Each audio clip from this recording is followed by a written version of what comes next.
Welcome to the In Situ Game Changer Fair. We start into the day together with Shvela Yaksha from the Petit Element Studio. So feel free to join us and start the day with our morning energizer. Welcome, Shvela Yaksha.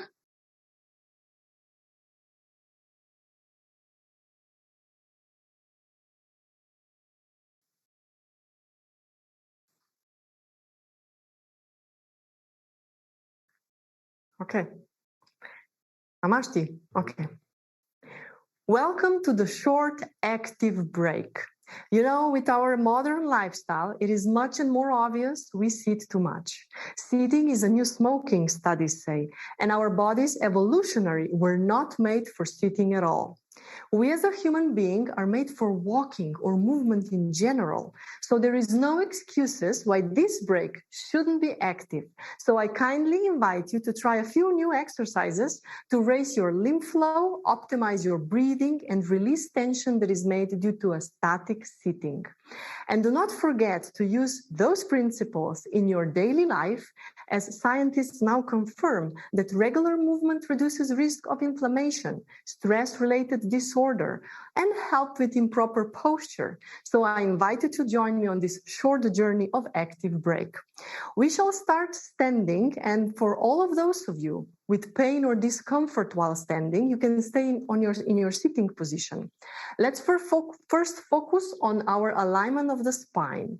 Imagine a crown on top of your head and a magnet on your tailbone that pulls in the opposite direction. Elongate through each vertebrae and distribute your body weight either on your sit bones if sitting or in the middle of the foot if standing. Breathe normally through your nose and let your tongue rest on the roof of your mouth. We will start slowly to move our head from one side to the other without straining the neck too much.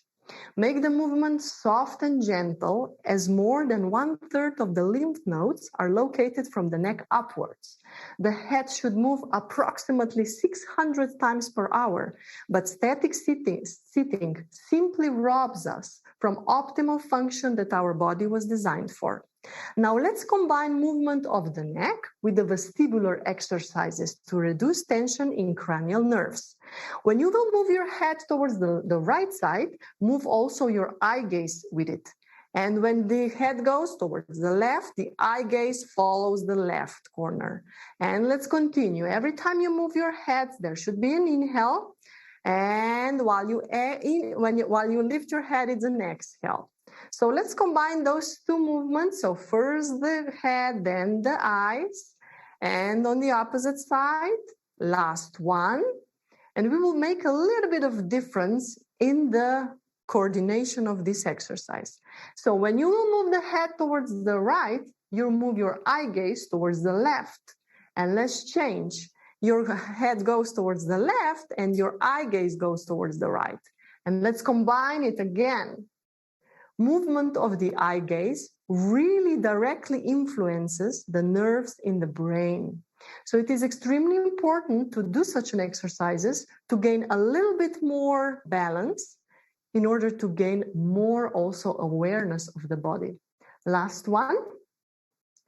And let's stay in the middle. Now we will combine this exercise with the rotation. Let's rotate our head to the one side, coming to the center, to the other side. Do not forget this imaginary force pulling in the opposite direction. Head wants to go towards the sky and the tailbone wants to touch the ground. So you're really standing on both legs equally or sitting on both sit bones. So every time you turn your head one side or the other, why don't you just try to focus if there is any restriction in any area of the movement at all. Let's go one more. So there is only a soft, gentle movement of the neck. So in case you have some neck pain, this should really feel good. Okay, let's now tuck your chin in your throat and try to touch your chin towards your breastbone. And return to the center. There is no movement in the other parts of the body, just the chin goes in your throat, and then you want to touch your chin with your chest. And center. The more you are restrained in the back area of the neck, the less flexibility you have when you go front. And return. Let's go for the fourth time. Every time you go down, it's an exhale. There should be a soft movement. And return. And the fourth exercise for the neck is the opposite. We will lift our chin. But before you do that, place one hand on the skin of the sternum or on the breast area and pull the skin downwards, so towards the heel or towards the ground. Slowly, your mouth are closed and you will slowly lift the chin towards the sky. You will start to feel the pull of the skin, which you are completely going in the opposite direction from, and return. If possible, try to retract or push your chin a little bit forward before you do the movement. So chin forward, lift and return. We should try to hold this position for 2 or 3 seconds. So chin forward, lift your eye gaze up, mouth closed, and release. One more. Observe if there is any reduction of the movement, maybe from left towards the right part of the neck. Let's go for the 5th time. One more time. There should be a little bit of pull, relaxation of the hyoid muscles underneath your jaw. They're extremely important so your thyroid has enough space for function. And release. And now let's combine this with a full circle. Head goes towards one shoulder, pull the chin down, head goes towards the other shoulder, and now pull the chin up, not so much back. And again, circle. Every time you go down, it's an exhale and inhale. Change the circle. Maybe there is a little bit of change with the stretching front because you are not holding your hands here. This really helps to relax the neck area. And one more. And let's stay in the center. Now let's see if there is any difference in the restriction in the rotation. Let's go just right and left and see if there is any change. And because the spine of the neck area and the chest area are involved, let's do also the movement in the upper part. So let's place our hands together, focus towards each other. Let's stay a little bit wider than hip distance apart with our legs. If you're sitting, it doesn't matter. And now let's rotate the chest area towards one side. Doesn't matter which side. Inhale, center, and towards the other side. With the movement of the chest area and your hands, your head should follow the movement. And you know what is the most important aspect of the movement? The movement of the whole body itself. So every time we rotate one side, the opposite heel can lift and the hips can follow the movement. Try. If you are restraining the movement in the hip area, there could be a lower back pain indications. Every time you move, it's an inhale or exhale. It doesn't matter as long as you're not holding your breath. Your elbows are completely straight. Let's go one more. Maybe you are able to see that the movement is getting bigger and bigger because your whole body is involved in the movement. And this is the intention of the exercise. One more. Every time you turn, really focus that your eyes are following the movement and stay in the center. So we will move the chest area, also side bending. Let's start from one side to the other. Every time you move, it's an exhale or inhale. Really doesn't count as long as you're not holding your breath. Your jaw is not clenched. It is relaxed. Your tongue is all the time resting on the roof of your mouth. Let's go for one more time. Movement from one side to the other. It shouldn't be really painful at all. It should be just the pure joy. And stay in the center. Grab your hips and let's move our hips left and right. Feel how there is no restriction in the hip area at all. Now for this exercise, I invite you to step on your legs. So if you are sitting, now it's time that you are standing up a little bit. You should be aware that in the hip area, there is a lot of lymph nodes that can be restrained due to too much sitting. And that means that the blood flow is restricted. So there is not enough oxygen, there is not enough nutrients. And it is important that you raise yourself up every half an hour if you're sitting for the long period of time. And let's now circle the movement of the hip. Maybe this is kind of a memory of the primary school. It doesn't matter. This is a great exercise. You could use it every day. Let's circle in the other direction. The breathing is all the time present, and there is also this invisible force pulling your head up and the tailbone down. This is very important regarding our posture. Let's go for one more circle, and let's stay in the middle. Let's just go back left and right for the first movement that we've done, standing, and stay in the center. So maybe now you will feel even more kind of energized. I have been promising exercises for the lymph flow. Of course, breathing is one of them, but let's stick our legs completely together and slowly raise our heels and return. The calf muscles are like the vein pump, also the lymph pump. So it is important that when you lift your heels, you're really lifting it as high as possible in order to engage the muscles that are irresponsible for the lifting of the heel. Let's go faster. Every time you go faster, you need this energy that pulls you up. And actually, this is the basic exercise for proper walking. So let's go faster. There is no need to heel to really touch the ground. Let's just pump our heels.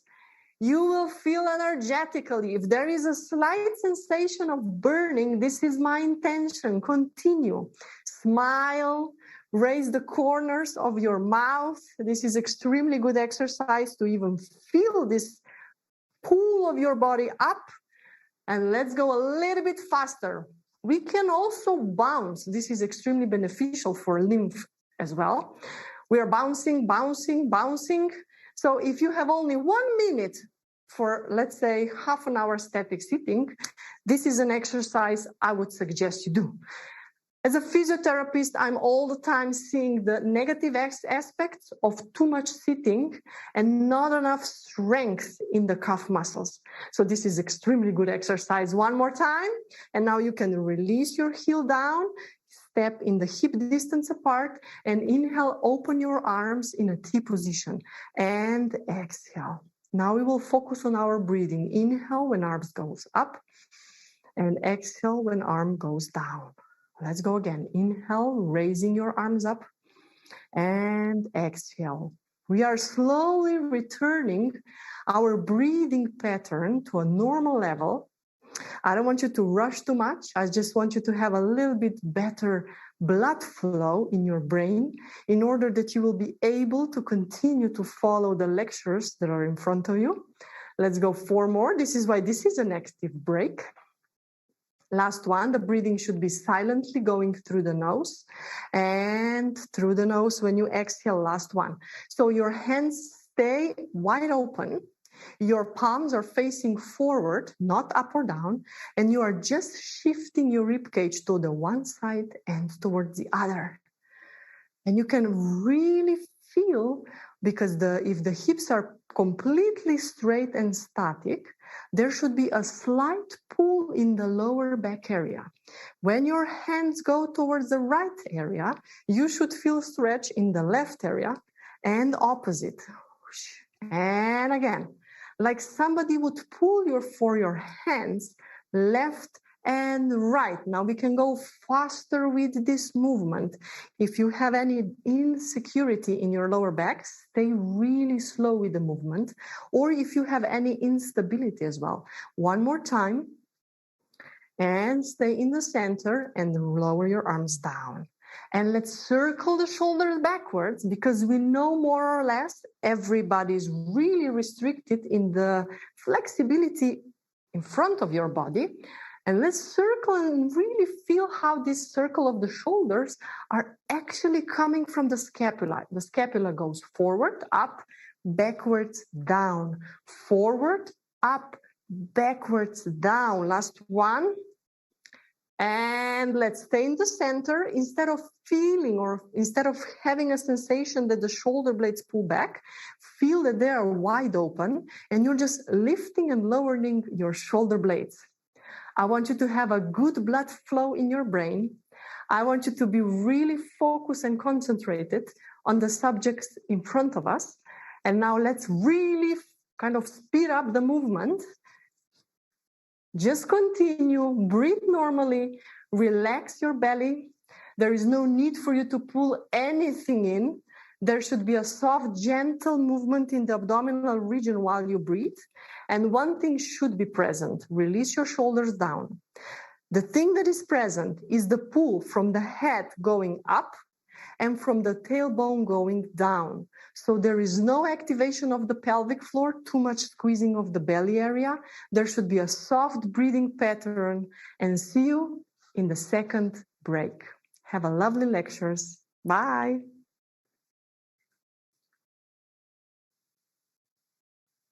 Thank you for the great start into the day, Spela Yaksha. I really feel energized now, and I'm looking forward to your next energizer. And welcome everybody to the In Situ Game Changer Fair. For the newcomers, my name is Julia Schuster. I'm the host of the event, and I'm very happy to share this day with you as we have some great key speakers, and we will get to know lots of inspiring social innovative startups and projects.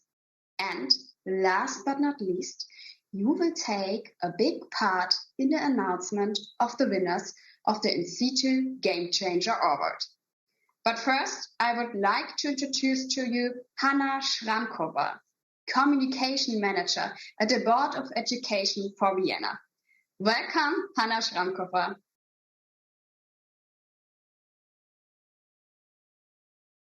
We can't hear you. Yeah. Thank you, Julia, for the welcome and also for telling me about my mute. And hello, everybody. Welcome to the second day of our In Situ Fair. My name is Hanna Schramkova, and I am coming to you representing the European office in Vienna, the part of our Board of Education, which is the lead partner of the In Situ Project. Hi, and as part of the lead partner team, I have the honors to tell you also something more about our In Situ Project. I know lots of you are the partners, all the trainees who went to the journey with us, but maybe here in the fair there are also some people who are not as familiar with our project, and that's why I'm here telling you a little bit more about it. So, presentation going, here we go. Project In Situ stands for Intergenerational Social Innovation Support Scheme. What does that mean to us? We have two generations in situ brought together, so-called two target groups, a young generation, people under 30 years old, and older, so-called silver generation, people with 50 plus. These two groups have one thing in common, and it is long-term unemployment. And second thing in common, all of them have great social innovation ideas they would like to bring to the world. We, In Situ, are here in order to bring these two groups together, to make them work together on their ideas and help them, educate them, so they can develop their own social innovation business or social innovation initiative. As a second goal of the In Situ project, it would be use this knowledge and this experience we've gained working with our target groups transnationally and translate it into an international support scheme that will be tailored and developed to the needs of Central European regions. I'm talking about us, I'm saying we. So who is we? Who is in situ? Who are the people bringing this project to you? There is Austria, where I am stationed. There is Italy, Croatia, Germany, Poland, and Slovenia. 6 Central European countries together, each of them running their own in situ program, but also working with the joint experience and collaborating in order to create the support scheme. How does in situ work? What did we do and what are we still doing until the end of the project? We have created regional social innovation hubs. That is number 6 because we are 6 regions, so 1 hub per region. Social Innovation Hub is just a co-working space given from us to our trainees so they can meet, they can exchange, they can collaborate. Those places are there and were available the whole time, although some COVID challenges brought lots of our work online, but still the co-working spaces remain and give the opportunity to everybody to get together. Our main work with the trainees happened in 2 rounds in the 6-month training and mentoring programs, where each of the target group has been taken and worked together for exactly 6 months on education and development of their ideas. In situ works very individually, and now I mean individual to each specific region, because all of the countries found their own specific demographic challenges they want to be working on, and individual also based on the persons we are training. Everybody needs a different approach, and every person or every team or every idea maybe needs some different kind of coaching. That's why we are here, trying to tailor everything we do towards each individual person. We are mainly creating, supporting, and then promoting the social initiative ideas that are getting through us, also to the outward. But we are being not only transnational, but also regional, cooperating with local organizations and local social entrepreneurs in each respective region, trying to create also local networks that will help with the sustainability of the ideas that the trainees brought to us. The other part of our job is then sharing. We like that. We are 6 countries, but we would like to share also with the other countries in Europe. That's why we created In Situ platform and In Situ website. Both of them are providing to our partners and to other European countries our best practices and sharing our experiences, giving materials and inspiration to everyone interested in social entrepreneurship. Today, you are going to see new round of social innovation business ideas and initiatives. And what I'm bringing you to here is just a little bit look-see on what we've already done. You can see here just a little bit of projects that have been already brought to the world. We have representatives of all countries and of all possible inputs that we've been dealing with.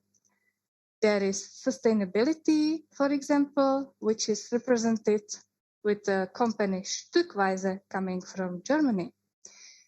We have education as an omni-academia. We have an empowering of women, which is represented by Italian, una per tutte, tutte per una. One woman for all and all for one. We are going to present to you also today the new round of our great ideas, which will be like this one, awarded. And I can't wait to see all of it what's coming to you and to us. I'm really excited, and I hope that now you've got a little bit of a better idea of what in situ means, what stands for, and what are we trying to achieve. Thank you. Thank you very much, Hanna Schramkova. Thank you. And I think that was a really good teaser for our announcement of the winners later on, as a lot of the projects you talked about have been on the last in situ fair and also at the Awards. The Board of Education for Vienna is our lead partner. So also thank you very much for your efforts during the in situ project. Please give some applause in the chat section for Hanna Schramkova. Thank you very much. Today, our fair focuses on marketing strategies, as it's an important part of making social innovative startups visible in the world. So let's dive deep into this topic with some great experts. Our first key speaker is Branimir Radakovic from Vodoto, which is a social impact agency that helps companies and individuals in making their business ideas to be both competitive and socially responsible. And I'm eager to hear about their marketing strategies. Welcome, Branimir Radakovic. Thank you very much. Kudos for the pronunciation also. I'm very glad to be here. Just let me share the screen. I think it's okay.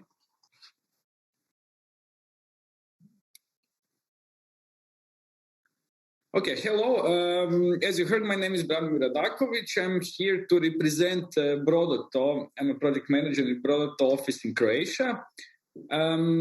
I'm really glad also to hear about in situ project results afterwards, in which we were actually involved in some parts of the way of the by implementing workshops and supporting teams with planning their crowdfunding ideas. I would also like to hear the panels and lectures.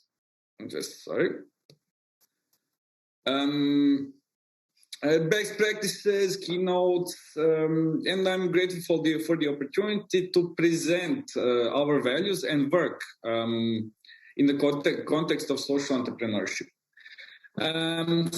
So Brodato has offices in Croatia from 2015 and Serbia in 2018. At the moment, a team of 5 in Croatia, team of 4 in Serbia. We are an agency with strong and indeed exclusive focus on doing business with socially and environmentally responsible projects, initiatives, or individuals that tend to become an initiative or a project or a business. For starters, our point of view as a marketing agency was seeing big corporations having huge visibility, with no one asking basically the question, why do initiatives that actually do have positive impact do not? And it is simple, and it is due to the fact that established companies really know the importance of marketing and know how to brand their products. For example, you can find Coca-Cola in every part of the world, probably except Cuba and North Korea. We even associate Christmas with that drink. So you know how big the impact of Coca-Cola is. At the same time, we have huge problems with obesity and cardiovascular diseases. We want to help good ideas to gain some competitiveness. That's why we support change makers. We do that with three things. We make them more sustainable, leading the fundraising and crowdfunding campaigns, which I will talk the most about today because of the compatible aspect of crowdfunding and marketing, because basically it is the same thing. We make them more visible by mentoring them in design, communication, how to communicate with their target groups, how to use media for communication and social media, etc.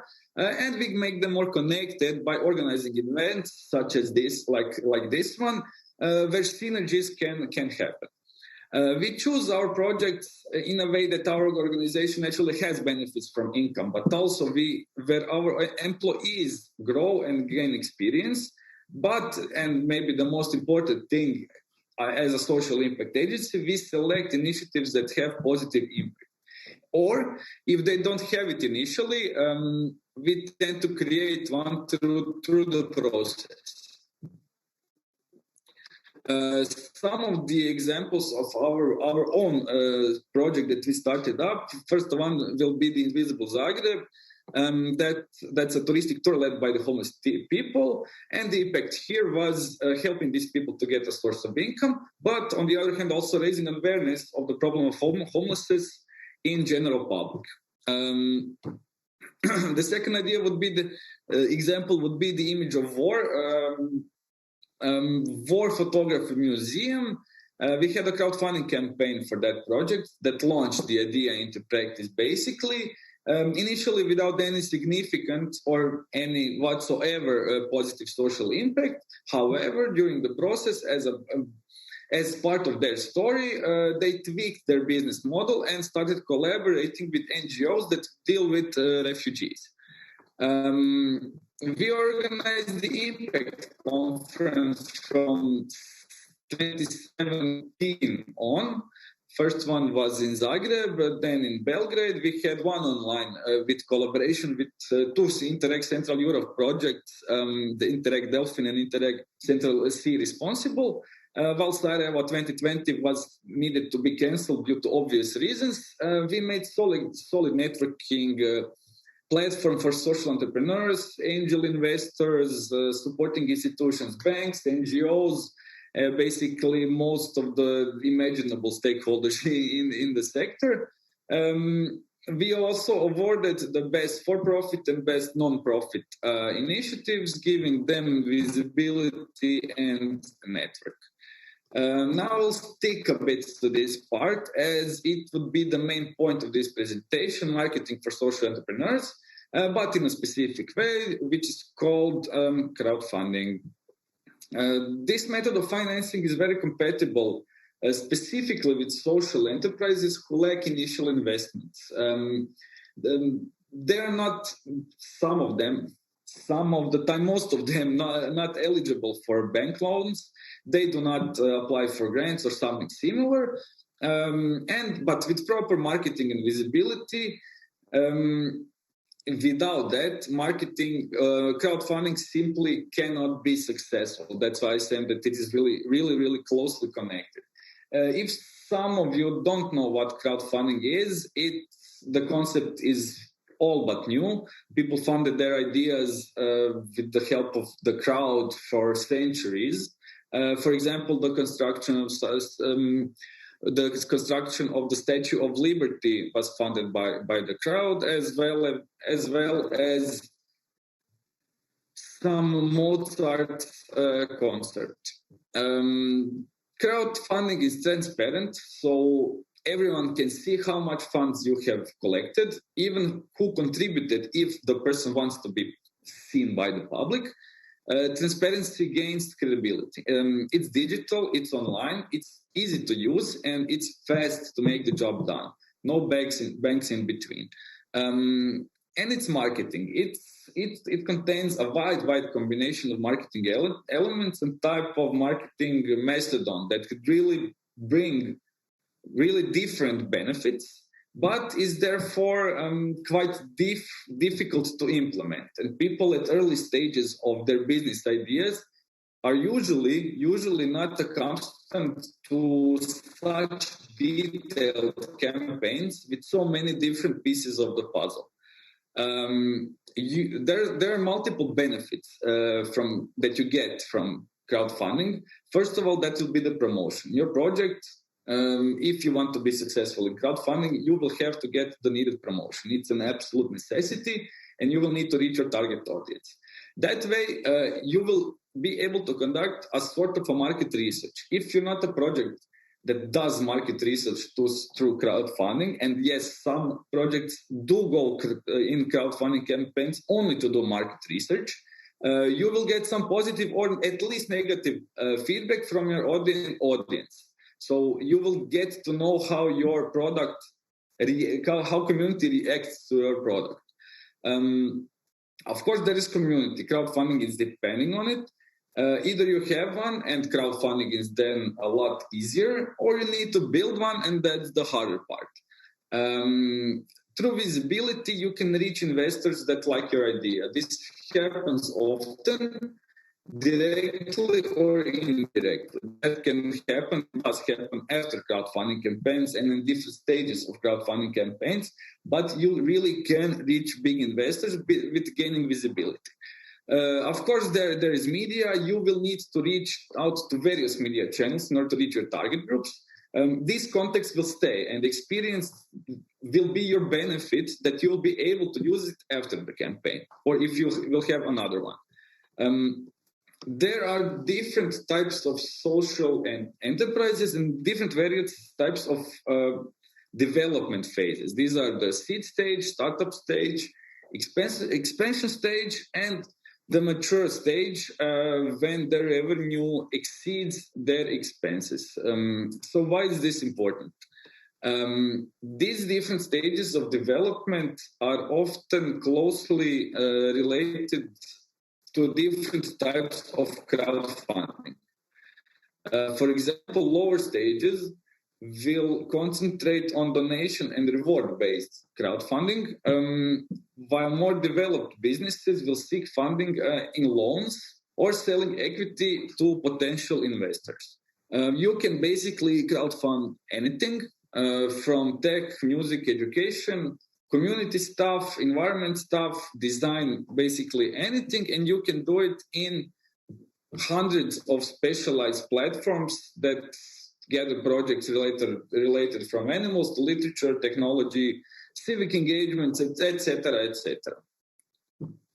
The most important popular ones, let's say, are Indiegogo and Kickstarter. Indiegogo is more for innovation and tech and design, while Kickstarter is film, music, theater, games, comics, and similar. I have to mention a lending platform, which is lending crowdfunding is covering more than 80% or 70%, I think, of global crowdfunding in the world. So quite a huge bit, but let's say Europe is not that engaged in that kind of crowdfunding, at least not the central part of Europe, as far as I'm informed. So Kiva is basically a non-profit organization that allows people to lend money via the internet to other people, to low-income entrepreneurs, or to some social movements that need money. So they're not basically donating it, they're loaning it. So, and they can get their money out of the platform at any given moment. So really interesting concept and much used one. Also, I have to mention Funderbeam as an equity-based crowdfunding platform. It's a global funding and trading platform for mature businesses that can gain funds for their liquidity or scaling without getting listed to a public stock exchange, for example. It's based on a blockchain technology, and investors buy shares of their companies and enjoy the rewards after when the stocks grow. So they can buy more or sell. How do we help social enterprises in marketing? Maybe the best example would be the crowdfunding, and the long-lasting example would be our crowdfunding academy. From 2016, Brodato had more than 200 teams in our crowdfunding workshops with more than 2 million euros fundraised capital in total. This is a complete guide for social entrepreneurs, NGOs, individuals, or startups for a successful crowdfunding campaign. We have 65 plus success rate, while the global success rate of crowdfunding campaigns is something like 30%. So above average. Some example of our successful projects scaled from the lower to the biggest ones, just to get a grip on what can be crowdfunded. And I will here focus on initiatives that have a strong social impact context. So Super Bake means Super Grannies in Serbian or Croatian. It was a campaign in Belgrade where retired ladies opened a bakery to gain some more money because their pensions are really low and they are bored in their pensions. So they opened a bakery and baked their old school recipe cakes. Bulobar was the first bar in Croatia that employed persons with Down syndrome. Taste of Home is a kitchen and catering service opened and led by asylum seekers and refugees in Croatia. STEMI is a small robot that is used for robotics for kids, usable both in school and in your own home. So they started from scratch, made a donation-based crowdfunding campaign, scaled up, and then went look for investors in aforementioned Funderbeam platform. There they raised 300,000 euros. After that, as a benefit that rose from that campaign, they also received 130,000 euros from private investors. And this is a very logical and a natural process in crowdfunding and fundraising, and very much suggested for entrepreneurs as means of business development. So donation-based, reward-based, loan, and then equity-based, depending on the stage of development of a business. Similar story came from Zadar in Croatia. Two women that had a dream to produce their own craft beer, Burlock Brewery. They cooked the beer in their house in domestic pots, basically went through a crowdfunding academy, then raised $11,000, $12,000 for mere necessities. But their business got visible. They created their community and consequently their customer base. Their paths did not lead to Funderbeam, but towards a kind of similar step. They fundraised from their own website by offering stakes and equity in their cooperative, basically gathering new members. They got more than 90 members and raised more than 130,000 euros. Now they're building a new production plant. One example more similar to the above. Miret raised initial funds on Kickstarter. It was nearly $70,000. And they basically used it as their own web shop for the sneakers. These are ecological sneakers that are nearly biodegradable. They did the market testing there. At the moment, they're preparing a campaign for Funderbeam and got a couple of tens of or hundreds thousands of euro of capital investments from a private investor. Other campaigns from Croatia that really made a significant impact but did not have anything to do with these. As you can see, the sums are quite substantial and really a great way to scale up business, get visibility, and find your way to potential partners and investors. In short, that is it from me. Thank you very much for your patience. And if there are any questions, I will gladly answer. Thank you, Branimir Radakovic. So you already asked for questions, and that's what I'm doing now too. If you have a question, please write it in the chat, and I will read it out aloud to Branimir Radakovic. So let's see if there's a question. Yeah, there is one question from Slovenia. How to best integrate measuring social impact in a marketing strategy of a startup? Could you please repeat the question? Sure. How to best integrate measuring social impact in a marketing strategy of a startup. So I think she asked how to measure social impact? Really depending what kind of your impact is, but most of the social or especially ecological impact is really measurable. And if you can measure, I don't know, how much carbon did you offset with your, I don't know, greener policy, then you will communicate that and attract target groups that have compatible values as yours is. So social impact in marketing is really important, and not only, I would say, in the context of social enterprises per se, but the big corporations really started to use that kind of marketing towards the general public. Everyone wants to be green and everyone wants to be socially responsible at that moment. But yeah, maybe sometimes it's blue washing, but generally I would say it's a good thing, even if they are faking it. Even they try at least in some point, right? It's better than nothing, yeah. And it's very interesting that you're talking a lot about crowdfunding, because yesterday our topic was how to get finance as a startup. And we also talked a lot about crowdfunding, and that is also about marketing. So that fits in really well. And you also told us a lot about crowdfunding do's. And now I would like to know from you, is there also something I shouldn't do if I do crowdfunding? The don'ts.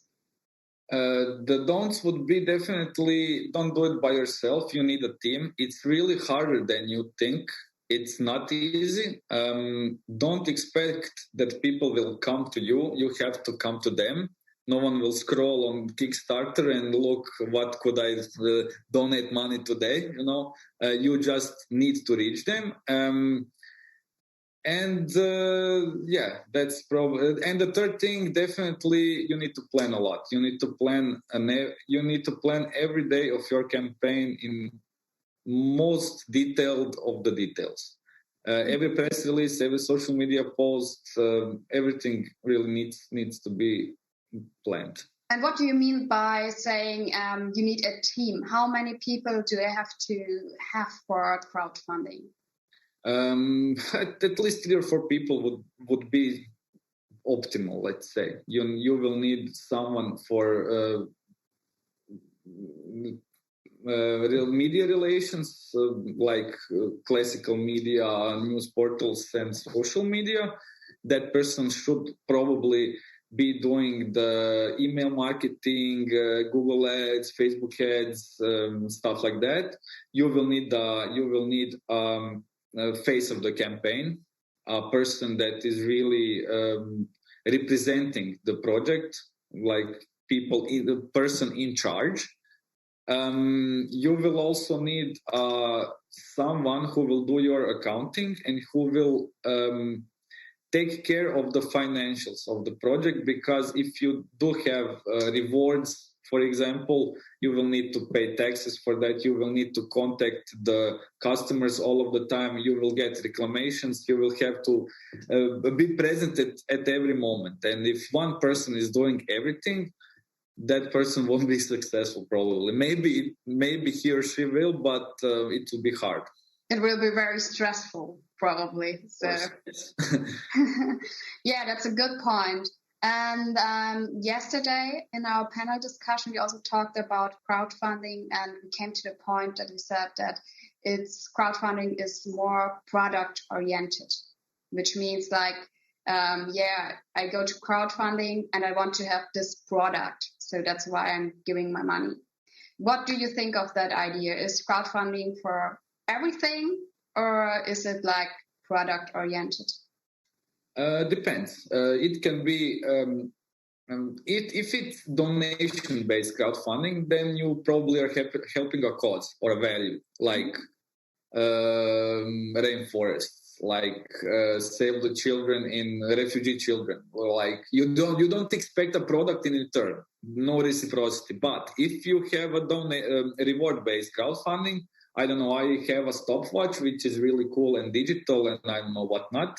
I want to crowdfund money for production of that watch. So I will sell that watch in pre-sale through crowdfunding.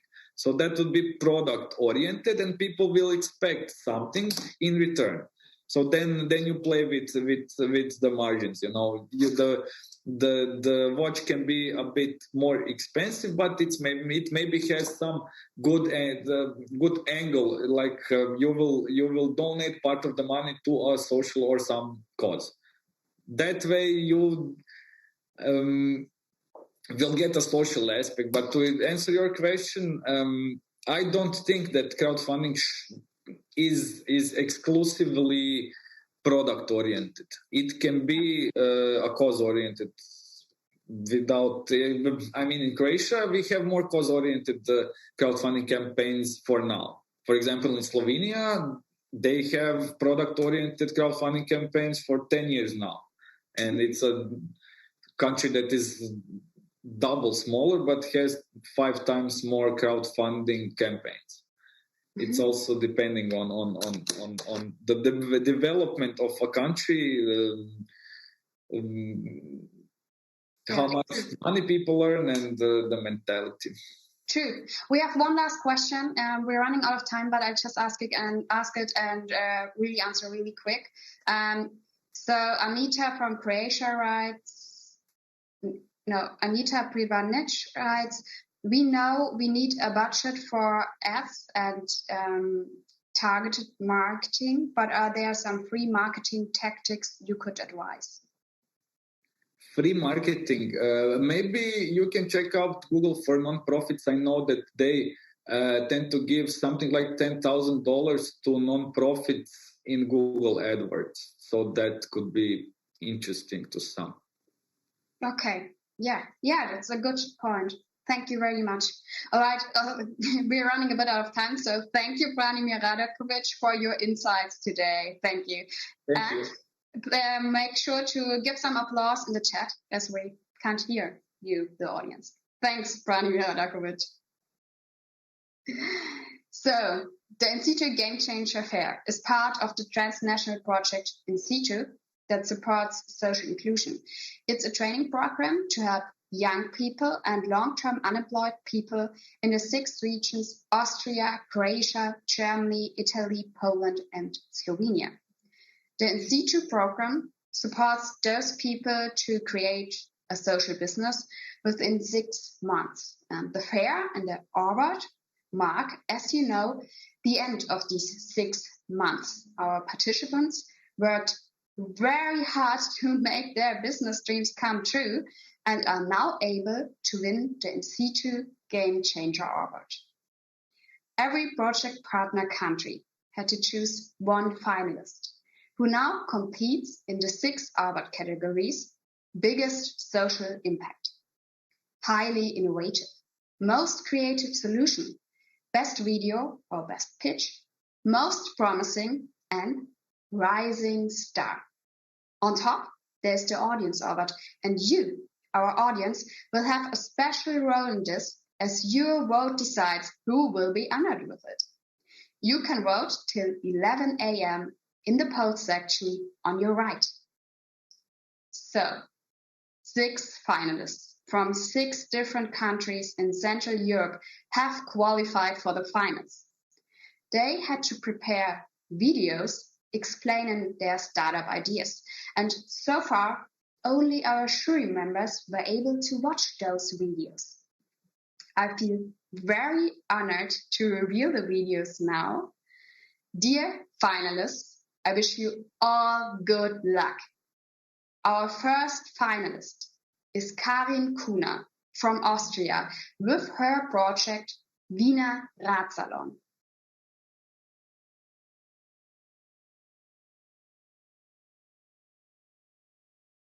Hello from Vienna. My name is Karin Kuhner.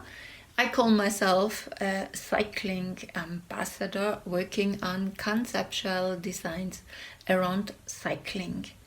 If your job is in human resources department or with health management, you're running a company or a city council, I've got some special bike ideas beyond building cycling paths.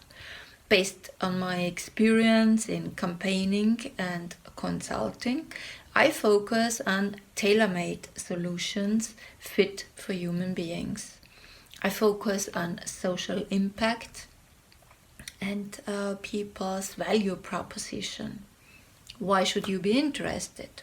Well, across the EU 27, the minimal annual healthcare cost now is 80 billion euro.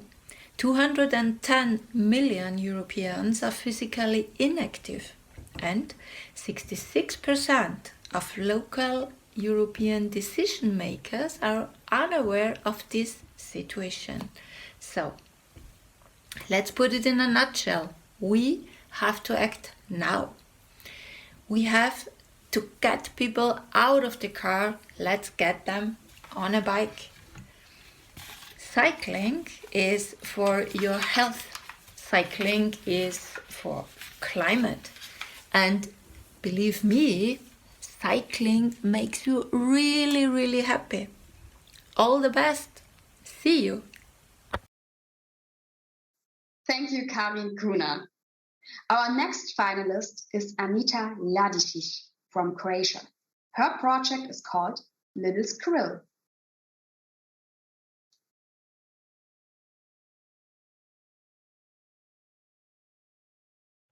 Hi, my name is Anita, and today I'm going to present to you the idea I am passionate about, that is called Little Squirrel. Did you know that fashion industry is the second world's largest polluter? And the clothes we buy, we usually use only for 3 to 4 years.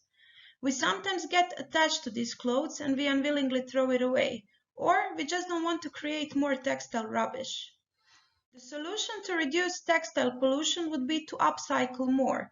That way we could get new functional products and perhaps keep our memories alive. Who would be interested in this kind of products? Mostly women, especially those who are already environmentally conscious. Usually women keep textile at home. They don't want to throw away because it reminds them of some special events in their lives, like their prom or the birth of their first child. They don't use this textile anymore, but they are unwilling to throw it away. What we could do with this textile is to create a new functional product that we call the bag of memories. They could either contact the designer directly and get their own bag of memories, or they could find on the website ready-made upcycled bags. There are different personalized bag producers in Croatia.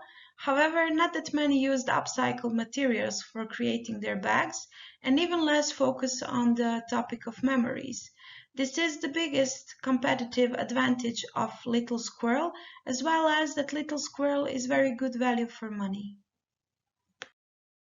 The idea for upcycling textile was born during Coppathon competition and later it developed through In Situ Social Innovation Hub Rijeka with the help of mentors. Currently, prototypes are being created and tested, and in the following months, it is expected to have the website ready and also to open profiles on social media. For the next year, what is in plan is a crowdfunding campaign as well as starting the business. And after this, for the next 2 years, only to let the business grow, grow, and grow. If this idea got your attention, you can also get involved. You can give feedback on the prototypes or share ideas about branding or website design. You can also support the project through crowdfunding campaign. The person behind Little Squirrel is me. My name is Anita. I'm a teacher and a community worker, and I'm very passionate about upcycling. I have a large network of associates who are willing to support me with this idea and start this upcycling adventure with me. Perhaps you would like to be one of them. Thank you for your attention. Thank you, Anita Ladicic. Our next finalists are Maria Garcia and Natalia Quintero from Germany. Their project is called Project Alma.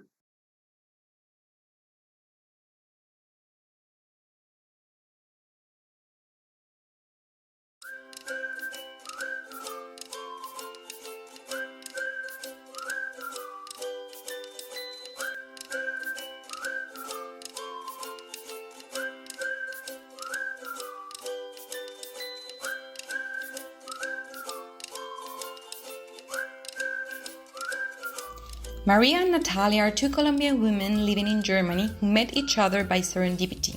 In the process of empowering themselves and other women, they started living under the motto Women Impulse Women. And that is how this journey started. And here is where Project Alma's customers join in the journey. This is how it works. This nice, comfortable and colorful underwear piece is produced under fair conditions by women in Colombia. Through production of each underwear piece, people in vulnerable groups, especially female heads of household and single mothers, have an employment opportunity. They receive a fair wage and have access to health care and social benefits. Then, the underwear piece is carefully brought to Germany and delivered to the hands of the customer. But this goes beyond. With her purchase, she is donating a percentage to a women's organization in Colombia that cares for the emotional and professional well-being of women by teaching them soft and educational skills. Afterwards, these women use the acquired skills and teach them further to either their friends, family members or kids, helping to empower people around. That is a multiplier effect. Hi, I'm Maria, and together with Natalia, we want to inspire women by bringing color and the Latin spirit to their lives. Hi there, my name is Natalia. With Project Alma, we want to contribute to women development in Colombia by hiring well-paid manufacturers and donating resources for the personal and professional development of these women. Together, we want to start our new trend: storytelling, story doing, and story helping. Join us on our Instagram at Project Alma and be part of this trend too.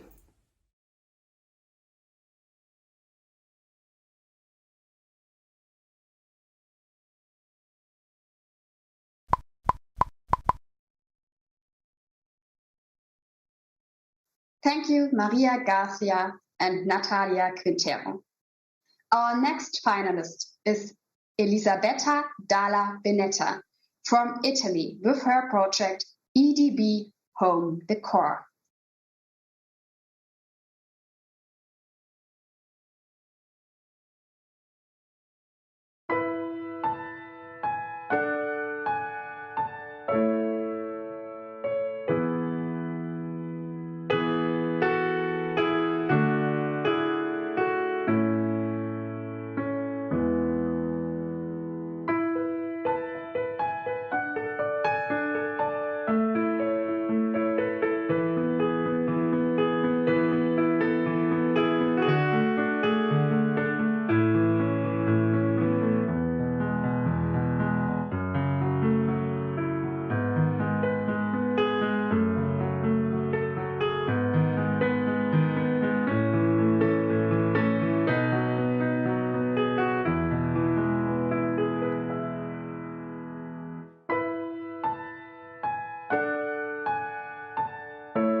Thank you, Elisabetta Dalla Veneta.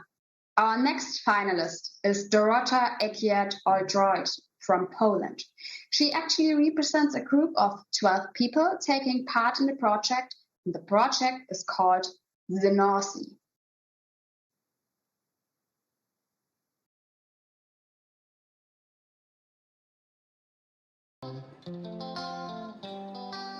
Dancing is a very efficient way of rehabilitation after stimulating both physical and social outdoor plans of crowdfunding and establish a social enterprise or a foundation.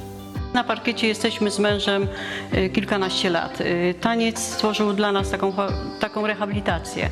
Slow, do przodu, obozu, czół. 2, 3, 4, jeszcze do stelenia. 4 mamy zrobić. Spotykaliśmy się przed COVID-em i czas covidowy nas się zatrzymał i widziałam tą potrzebę po COVID-zie, żeby się ponownie spotkać z naszą grupą. Stanowimy małą grupkę ludzi lubiących taniec. Przygarnęła nas pani Janinka jako instruktorka tańca i dzięki niej robimy jakiekolwiek postępy. Dajemy to bardzo szczerze i ja potrafię jeden krok przerobić bardzo długi, żebyśmy zrozumieli, żeby seniorzy to zrozumieli, bo wiemy, że taniec wymaga niesamowitej cierpliwości, współpracy 2 osób na parkiecie. Pokazujemy się w przedszkolach, jakichś tam mniejszych imprezkach, gdzie należy propagować taniec i gdzie należy pokazać, że ten taniec można w każdym wieku zacząć.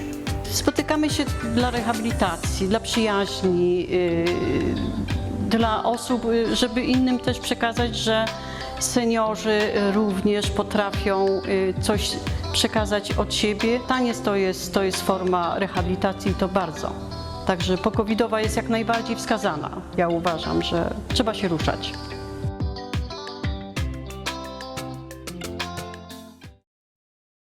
Thank you, Dorota Ekiat-Oldroyd. Our next finalist is Anka Krepek from Slovenia with her project Good Life.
Thank you, Anka Krepek, and thank you all for your amazing videos. Make sure to leave some applause for our finalists in the chat. You can vote from now on for the audience award in the poll section on your right. Now, besides that, This is one of your last chances to get connected with others in the networking sessions. So if you haven't seen our wonderful exposition yet, you might also want to have a look at that. Make sure to vote for the Audience Award and be back at 10:50 as I offer you a little virtual energizer.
Welcome back for a short virtual energizer.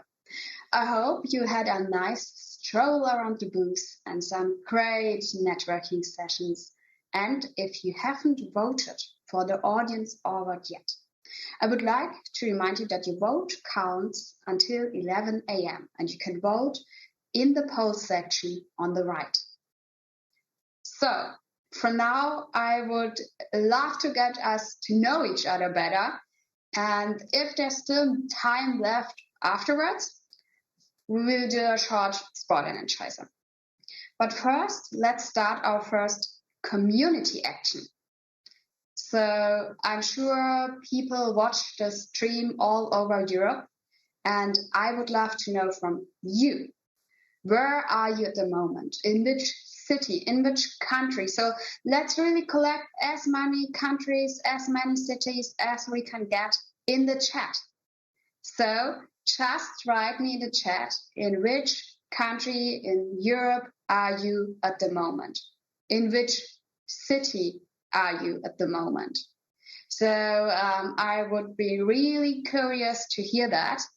And we have a little short of delay, so I will wait for the answers so I can read some of them hopefully out aloud. But I will have a look at the chat and just wait for your answers now.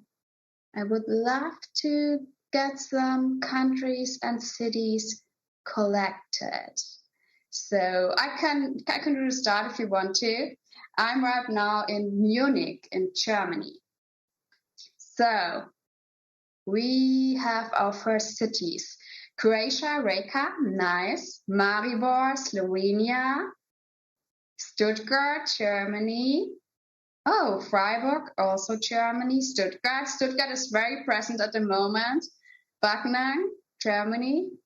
Yeah, it's nice. Tübingen, Maribor. Oh, Italy. I'm in Verona, Italy. Elisabetta Dalla Veneta writes, nice. Living in Rijeka, but currently staying in Cantabria, Spain. That's nice, Anita Ladicic, as now we have Spain as a country here with us today too. Germany, Stuttgart, Ludwigsburg.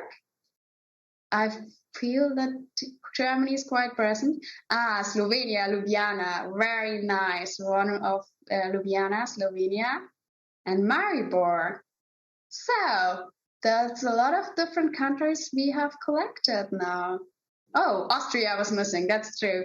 Hanna Stamkova wrote Vienna, Austria. Wow. So we have collected a lot of different countries. That's nice. There's still someone? No. Okay, we'll go on. Slovenia. Maribor, Slovenia, Anka Krefek writes. Nice. So, if you want, you can still write the countries, the cities. Just go along, but I will, just explain you our next exercise we'll do together. It will be really short as we have only 2 minutes left. So, I would like to perform a short shakedown, is the exercise called, with you. So as a group, we will perform 8 shakes of the right arm, then 8 shakes of the left arm, afterwards 8 shakes of the right leg, and last but not least, 8 shakes of the left leg. So let's start. 1, 2, 3, 4, 5, 6, 7, 8. 1, 2, 3, 4, 5, 6, 7, 8. Okay, now the right leg. 1, 2, 3, 4, 5, 6, 7, 8. And now the left leg. 1, 2, 3, 4, 5, 6, 7, 8. Wow. Okay. Thanks for joining me. I have some questions left that I will just give to you so you can think about them during the day. And if you want, you can also write your answer in the chat. Maybe some of them get you inspired. So my questions are, did you learn something new today? And if you learned something new today, I would be very curious to know your main takeaways. So if you have main takeaways, if you have learned already something new today, please write it in the chat. Also, I would like you to think about the question, did you meet someone new today? Have you talked to someone today who you didn't know before? And did something or someone inspire you today? If so, I would be very curious to know, and I would be grateful if you would share your opinion with us in the chat. If you want to have it for yourself, that's also okay. It's just a short reminder for you, and to inspire you. And the last question, the fair is called In Situ Game Changer Fair. So do you consider yourself a game changer? That has been my questions. Thanks for joining me. And now we're going on with the best practices. So today our topic focuses on marketing strategies, and I'm very happy to introduce 2 best practices to you. Our first best practice deals with one of the biggest challenges of our time, plastic pollution, especially plastic items from takeaway food and drink dominate the litter in the world's oceans. So our first best practice tries hard to make an impact and improve for the better. Please welcome with me Alexandra Brandl, co-founder of the Hero Box. Welcome, Alexandra Brandl. Hello, thank you so much for the warm welcome. Hi to everyone. Nice to virtually meet you. I'm Alexandra Brandl. I am, as introduced, the co-founder of Hero Box. My startup that I sold to Vital, so we've already done a successful exit. Vital and Hero Box are a digital sharing system for to-go food containers. And before going into too much detail, I brought a little presentation with me to explain a bit better what we're doing, how we're doing it, and how it all worked together with the marketing approaches that we took. Give me 1 second.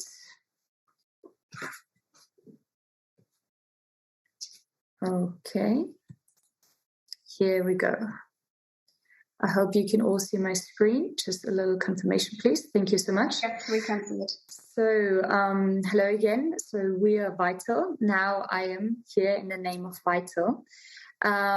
We are the system for reusable takeaway packaging. I'm Alexandra Brandl, the expansion lead for Austria, Österreich. So how does it work? What do we actually do? Let's get into the nitty-gritty bits. So we are depository, we're digital, and we're simple. And we work as follows. We provide containers, reusable containers, to partner restaurants. They then pack the takeaway or delivery food in those containers. The customer scans the QR code that's on the box. There is no deposit that has to be transferred. The customer gets to enjoy the food within the takeaway packaging and returns it to any partner restaurant. I'll get into how many we already have in a bit. The boxes are getting cleaned at the partner restaurants, and then they're ready for another use. As simple as that. They get checked out at the partner restaurant, and that's that. And then they can be filled up again. So it's a circular system for takeaway or delivery packaging. These are the packages that we have in Austria. So these are the regular white bowls that are also fully leak-proof. Then we have the one in the middle, which also has a dividing line. And then we have the coffee cups, just to make sure that we can pack as many food products as possible. How many partners do we already have? In Austria alone, we have already 77 partners. I just checked the numbers 2 days ago, so they are accurate. They are restaurants, canteens, but also delivery services and supermarkets, because plastic packaging really occurs everywhere, and we want to solve that issue everywhere. We are already in Vienna, in Salzburg, and in Tyrol, and we're expanding to more and more areas within the country as we speak. But altogether, as I said, HeroBox was acquired by Vital. Vital is a German startup, formerly already a company, I would say, and we are present in over 1,800 partner restaurants globally. We are also already in the UK, in France, and we are going to go to other countries, but I'm not allowed to tell you quite yet. But be prepared, there is a lot to come these coming few months. Altogether, we have saved 2 million single-use containers from being used. That is a lot of plastic that would otherwise end up somewhere in most likely the global south, on beaches or wherever you imagine plastic waste to occur.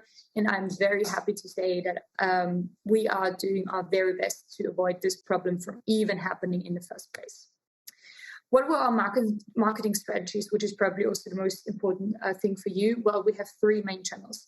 First one being social media and Instagram. We are a lifestyle brand, and we do want to reach people when they are outside, when they feel like they want to get some food. And so where do they get inspiration from? Well, on social media. We all know these channels, these Instagram influencers, where they post their fancy food, and now they post their fancy food in our vital containers.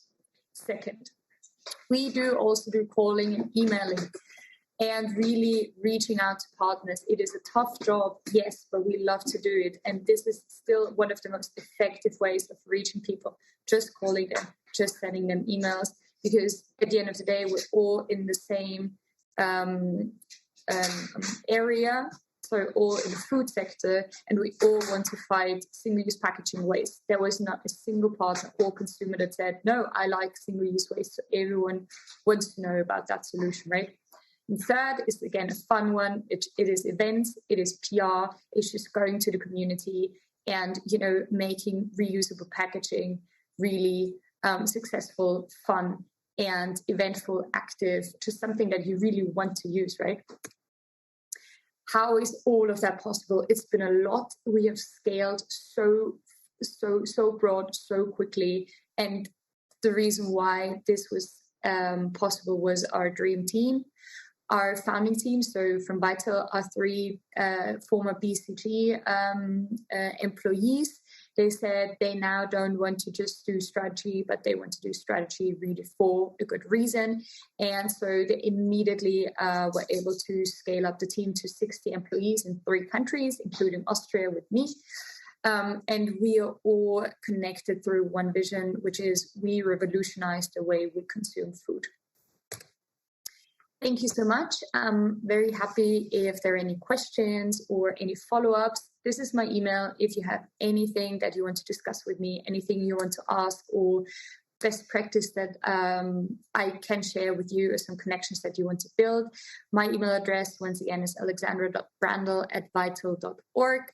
And please also reach out to us on social media. As I said, this is one of our marketing channels, so that's definitely the way to go. Thank you so much. Thank you very much, Alexandra Brandl.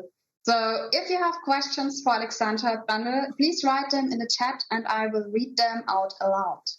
In the meantime, I have some questions. So you were talking about Instagram as a marketing tool. What's important for Instagram marketing? What would you say?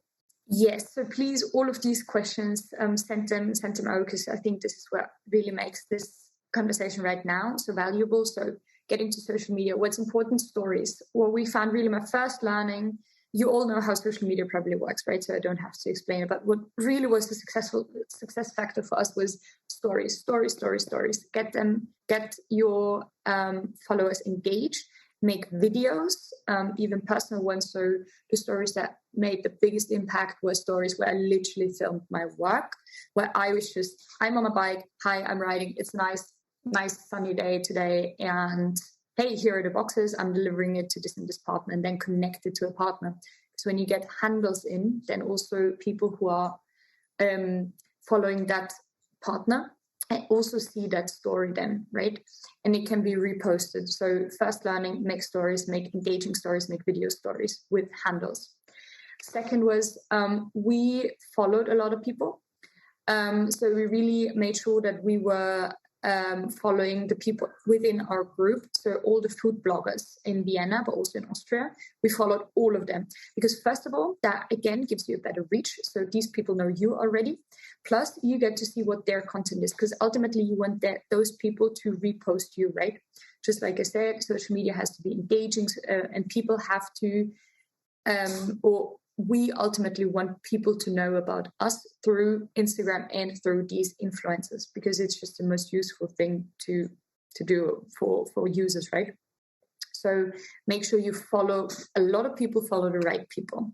Don't be hesitant, say, oh, but I want to have more followers than people that I follow. That forget about that. You just want to follow as many people as possible within your right sector. And then lastly, I would say just be super active all the time, like a lot of stuff. Really publish as much as you can. It's really the quantity that makes the quality, I would say. How much time do you have for Instagram? Do you take? So if you add it up, I would say probably an hour a day. So an hour a day. Wow. Mm-hmm, yeah. Yes. Because I maybe going back a step, I'm responsible for almost everything in Austria. I do the operations, I do the strategy, I do the marketing, I do the sales. But I always make sure that at least 1 hour really goes into social media, into making good pictures, into posting stories, into recording stories. So I make sure that I have one engaging story a day at least. That means like 3 or 4 videos. But also on LinkedIn, I personally am quite active. So I would always comment with my personal brand. I would always comment on other people who are in the circular economy system. Hey, this is cool. You might want to check out Vital, as there might be a possible collaboration. So these are really the 2 tools that so Instagram really for Vital only, and LinkedIn, I as founder, I built that brand on LinkedIn. So that is quite a good match. And you post an Instagram story every day? Yes. Right. Every day. Okay. Yes, one story at least 4 videos. Just because the algorithm really puts you far behind if you lose that track. So if there was 1 week where you didn't post anything, you are at the very end of a long list of stories that your followers will see.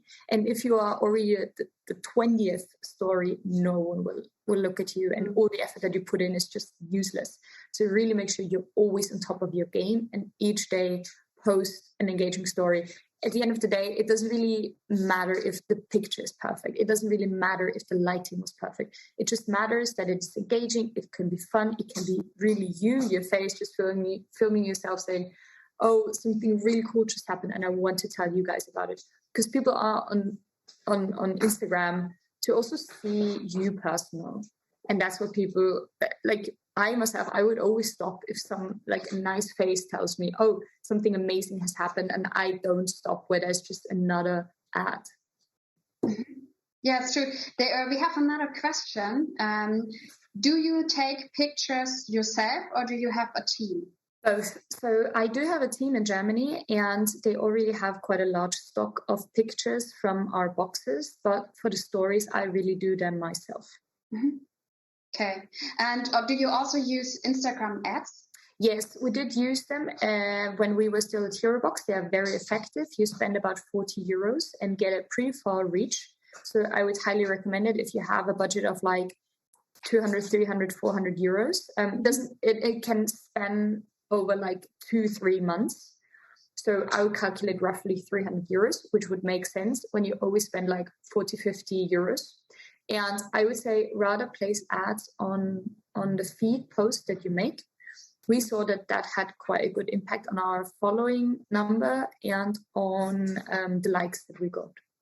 So in the feed and not in the Instagram stories? Yes. Okay, interesting. And one last question. You also said a big part of your marketing strategy is to approach partners, to approach investors. Yes. So I can imagine that sometimes must be quite hard. So do you have an advice for newbies? How to approach? Just do it. I know how uncomfortable it is. Believe me, I do know that. But you have to pick up your phone, call those people. No one is mad at you. I guarantee no one is mad at you when you reach out to them. And even if they're mad and if they're not interested in your product, they will forget you immediately. If they are sort of interested, then they're super happy to engage with you. And if you provide a good product, it's always the second case. So there's nothing to lose there. Wow, thank you, Alexandra Brandl. I think that's a great empowerment for everyone out there to go and pick up the phone, right? Yes, please do. It's so effective. I can so recommend it. Call people. Just food. Thank you very much, Alexandra Brandl, for your insights and for your time. Thank you. Very welcome. Dear audience, make sure to leave some applause in the chat.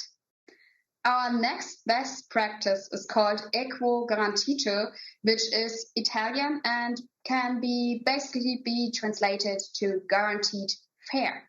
I'm curious to hear about their marketing strategies and challenges, and therefore I'm very happy to welcome Gaga Pignatelli, Communication Manager of EQUO Garantito, with me today. Hello. You are muted still, so we can't hear you. Now, welcome. Yeah, sorry. Good morning to everybody. I'm very happy to be here today with you. I'm really very inspired by Alexandra best practice. Very happy to be here and to hear this. I think we will keep in contact with them. And maybe we can exchange best practice. I think this is very useful for everybody. So, yes, my name is Gaga Pignatelli. I'm the general manager of EQUO Garantito. I will share with you my presentation, so I think it will be easier. Voila. I think you can see? Yeah, we can see it. Okay. So actually, our experience is a little bit different from the other one, but I think it's also. I hope it can be also useful for you and for your work in this very interesting 2 days you have organized. So I think we can summarize what we do. Fair trade is our message. So you, Julia, has translated very well our name. It means that we are engaged and we are committed in fair trade. I don't know if all the people listening to this meeting know what fair trade is, so I would like to start with our definition, just to be sure that everybody is aware of what fair trade is. Is a trading partnership based on dialogue, transparency, and respect that seeks greater equity in international trade.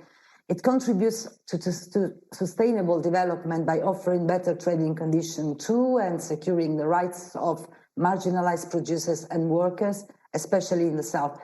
I read this definition because it's our official definition. It's the one that we shared among the International Fair Trade Network made of WTO, World Fair Trade Organization, Fair Trade International, and European Fair Trade Association. Starting from the definition, who is EQUO Garantito? We are a network. We are the National Assembly of the Italian Fair Trade Organizations, a non-profit organization that promotes the values of fair trade and fair economy in Italy. I don't know how many of you is aware. There are two different, I would say, routes to recognize fair trade. One is the one that you can recognize with the fair trade label. I mean, fair trade, only one word, and probably in the North Europe is more known this label. So it's a way to guarantee fair trade products. And the other one is the message and the way to recognize fair trade organizations. So what we do as EQUO Garantito is the WFTO system, World Fair Trade Organization system, that works along the whole chains, starting from the producers. So not only the products and the producers, but also the organizations involved in this chain. So EQUO Garantito is involved. It's an Italian organization involved in 4 main activities: promotion of fair trade in Italy, monitoring the compliance of its member organization to the fair trade criteria, education about sustainability and fair trade and training for our members, then lobbying and advocacy for policies that supports fair trade practices. We are a network. We have about 70 members that are, as I said to you, organization, fair trade organization, 100% committed organization to fair trade. And our members are importers, retailers, and producers. And when I say producers, I mean Italian fair trade producers, local producers.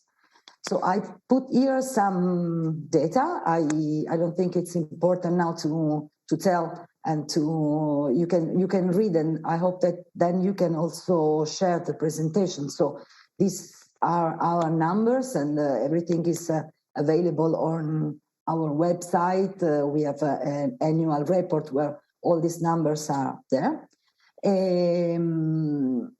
But as I told you, our core activity is fair trade. So our members, our organization are committed to fair trade 100%.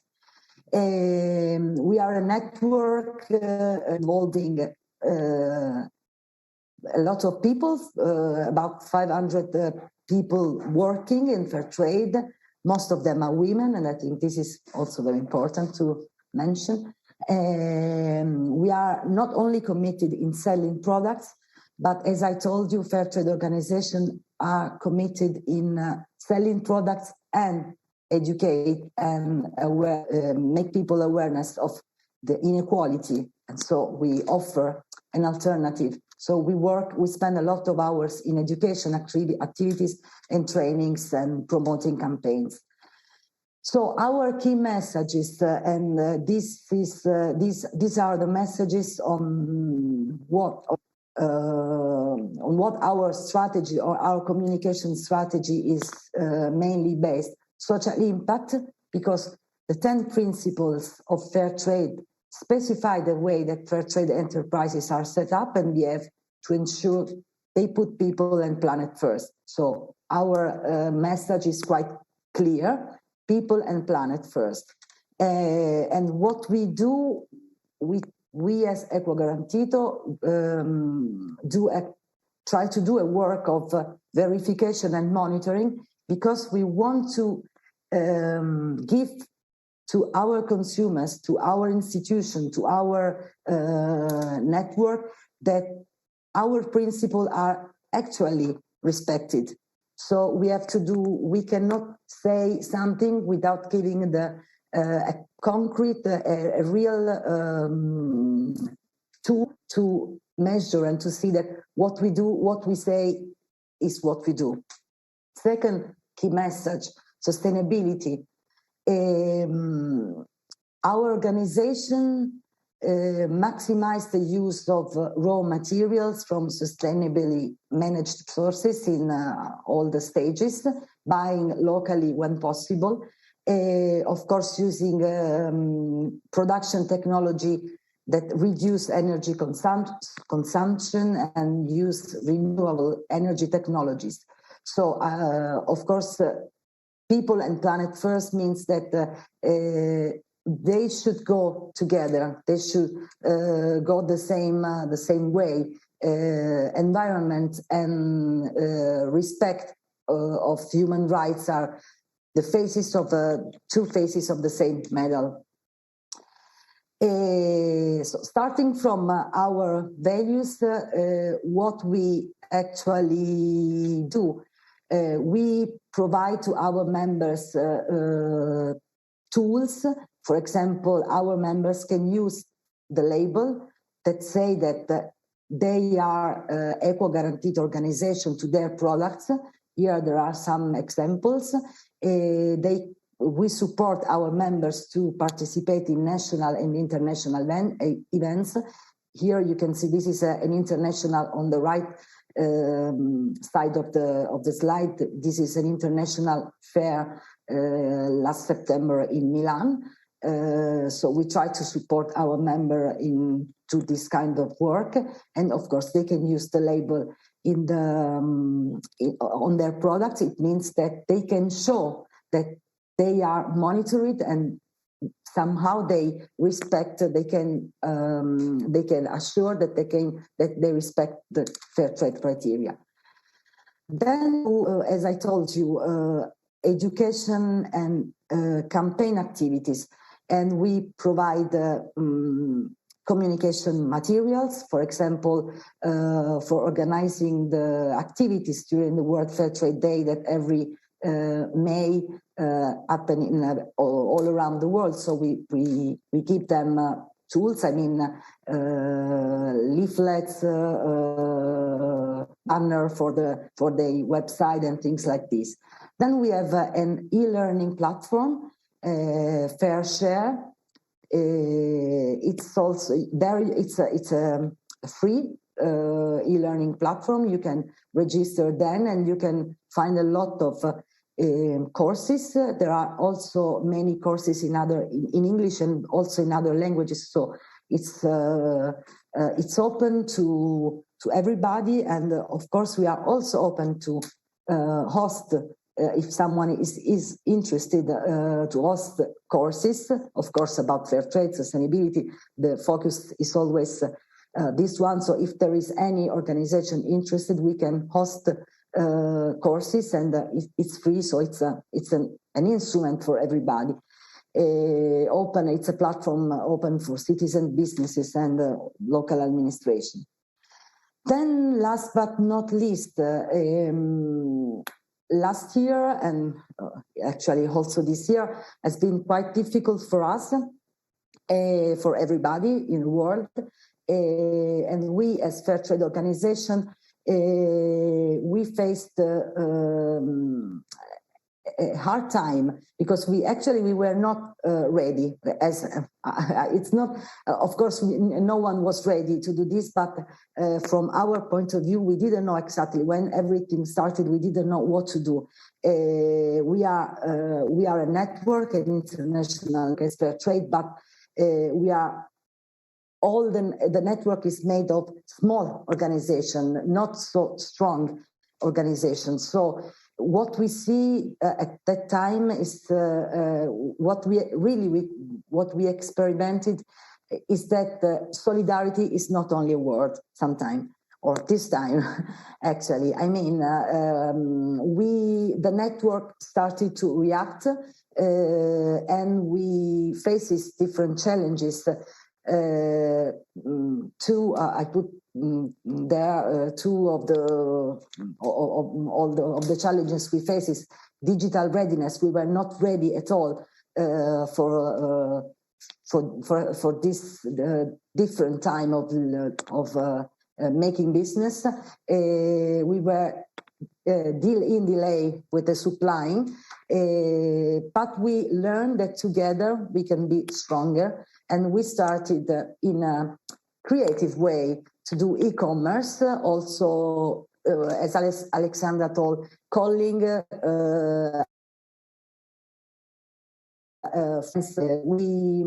we give an input to our network to help us. And actually, we had a good reaction. We realized that our activities, our organization are rooted in the local community. And if you are rooted and if you are in the community, you can count on other people. I think people before profit is not only a slogan, sometimes it's also a reality. When you are in a difficulty time, you can see that there is an answer, there is a response, a great response for you. So this is our campaign, Io non torno indietro. This is also our sticker. Io non torno indietro means I will not go back. What we learn from mean that this pandemic show us all the limits of the economic system. We cannot come back. We cannot go back. We should learn from this lesson, and we should go on to build together a fairer world where people and planet are first. And yes, that's what we did. I think I would like just to underline one thing that is somehow the summary of our message. Together we can be stronger. I think we should be as much as possible able to make possible a network among organizations. Our work is this one in Italy among fair trade organizations, but I think it is important and it is what we do as Equo Garantito to create and to support networks all over the world, not only with fair trade organizations, but also with other organizations, because everyone has a sector, but I think that we have to, it's like a puzzle somehow. We have to put together the puzzle to build a fairer world. Thank you. Thank you very much, Gaga Pignatella here from Equo Garantito. And I like the picture of the puzzle. That's so true. So you really have to get connected with others, right? Yes, I think it's what it's what I don't know if it was enough clear. What we realized during the pandemic is that one, we started with a very strong period. The first days were of lockdown. We had a strong lockdown in Italy, so it was really, and it was Eastern. So our world shops were fully of products, because normally Eastern time is a period of time where the world shop, the shop where you can find fair trade products is the second most important time after Christmas. So we said, what we can do now? And we realized that calling friends, asking help, activate the network could work. Actually, it worked. So solidarity should not be only a word. We can put in practice solidarities if we are together. And I think the best one of the marketing strategy you can do is activate your network and put in practice solidarity. Well, thank you very much, Gaga Pignatelli. Thank you. Thank you to you. So I'm sure we are all, next is the energizer. So maybe you're feeling a bit tired. This can be changed by Spela Yaksha from the Petit Element Studio. Actually, someone asked where we can find you. Spela Yaksha, are you already there with us?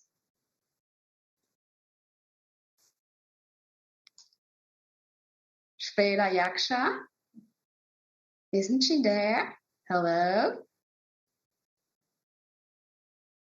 I think she's already there with us. I can see her, but she's not on stage yet. Okay.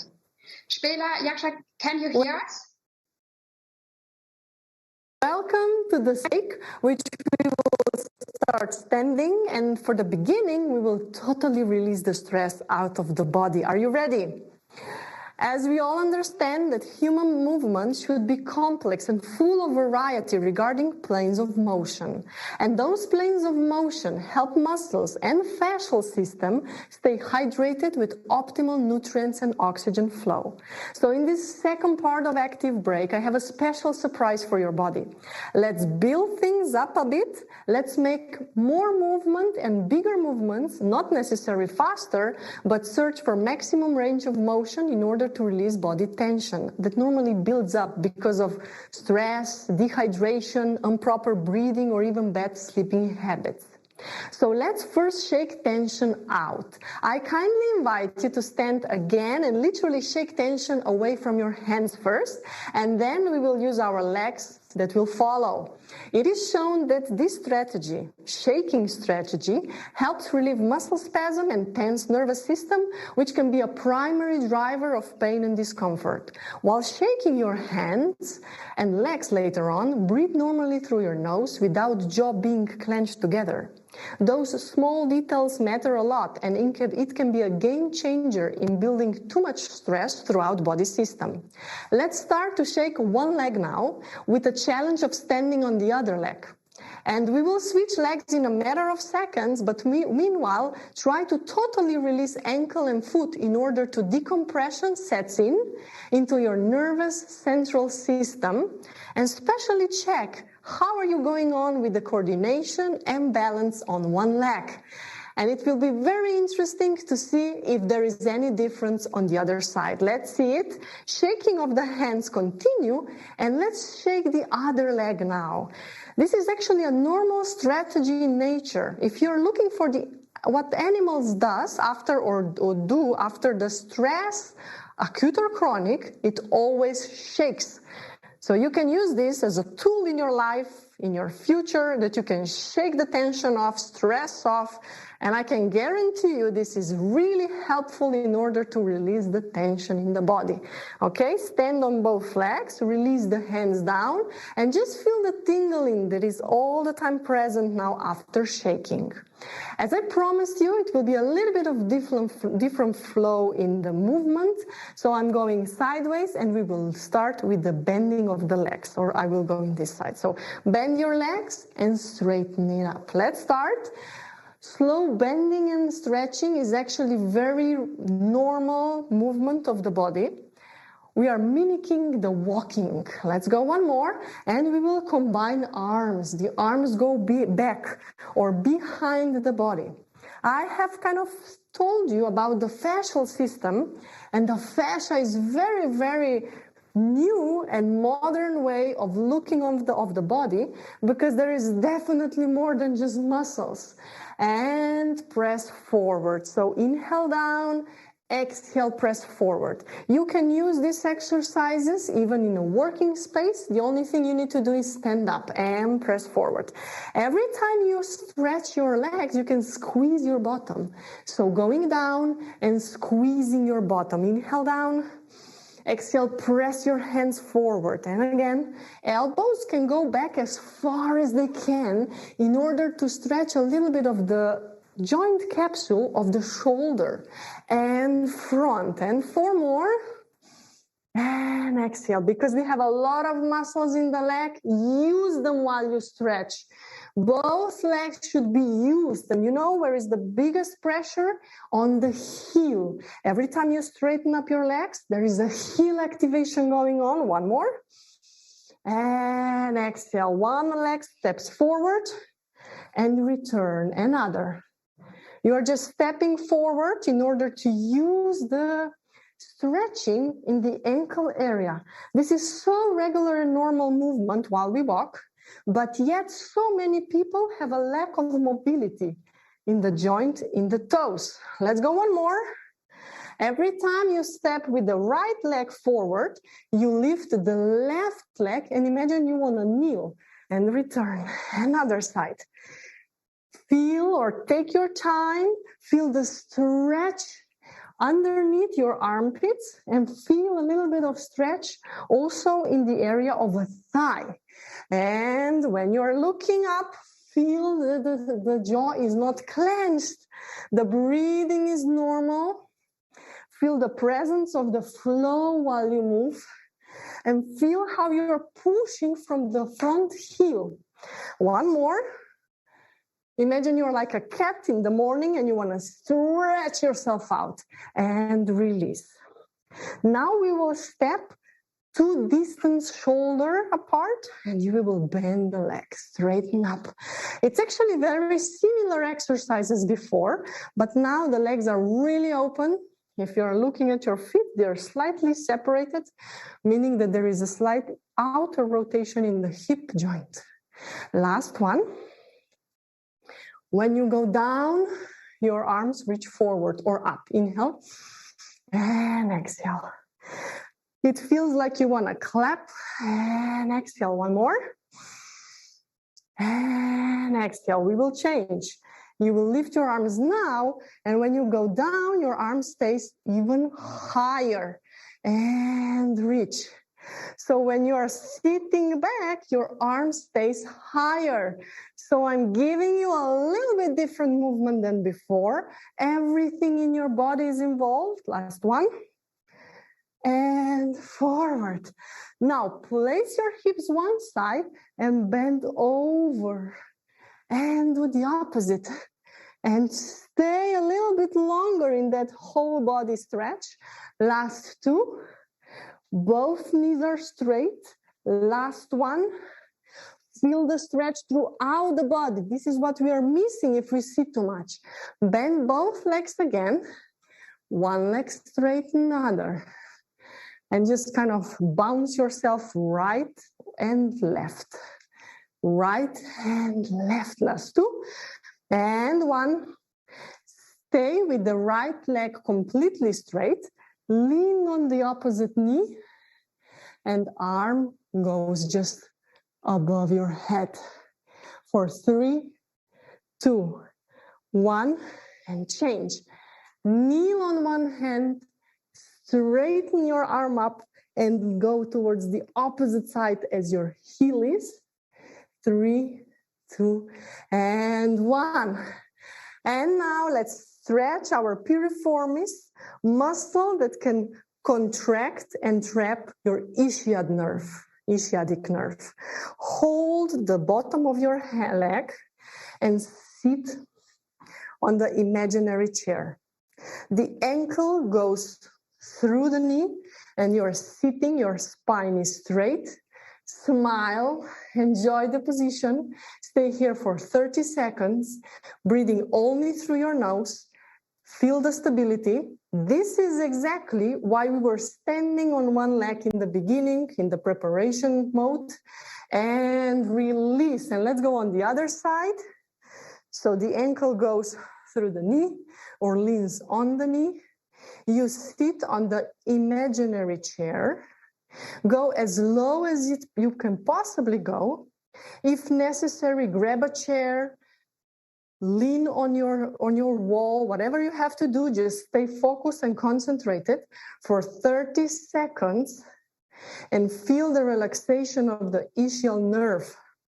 This ischial nerve is so much present, especially with the people that sit too much. And slowly release all the way up. So if we go for the beginning, shake our hands, shake one leg, shake another leg. And now you know every time that you need to shake off your stress, this is exactly how you should do it. And just for calm you down, close your eyes, place one palm on top of your belly button, and just breathe through your nose. And feel the physical change that you have done to yourself due to this second active break. And I wish you to stay healthy, stay active, because movement is the best medicine.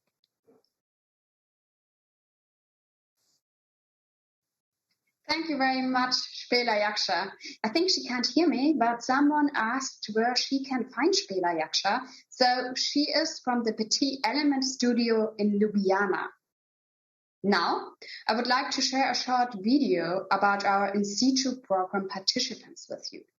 As you know, the In Situ Game Changer Fair is part of the In Situ Intergenerational Social Innovation Support Team Project. And it's a training program. So let's see what the participants think about the program.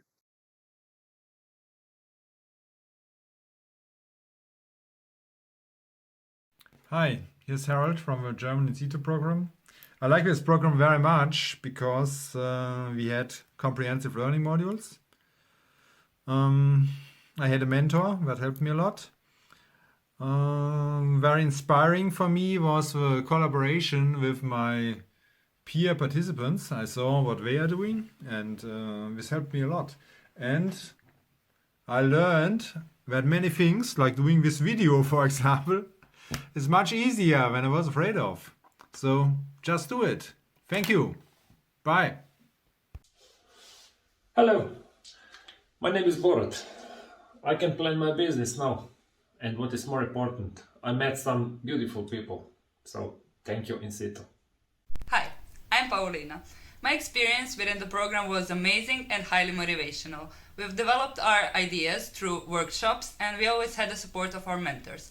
The international fair was cherry on top, mingling with like-minded people and exchanging various experiences. Cieszę się, że brałem w tym projekcie in situ, bo będziemy się rozwijać z seniorami razem, no i myślę, że będzie to dobrze. Jeszcze inaczej. Hi, I'm Chiara from Italy. You must never stop dreaming.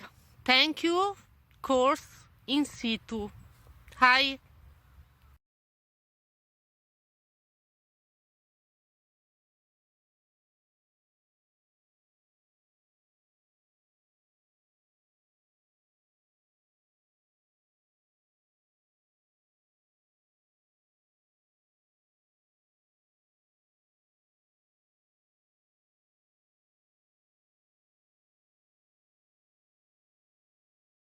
Why joining the Interreg in situ program?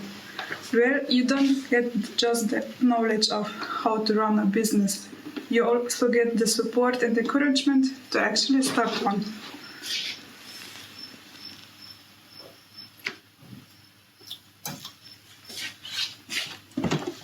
Well, what I liked most about the program was that the presentation was done very professionally. The presenters were very friendly, and also the atmosphere was quite informal, enjoyable, and it was quite respectful.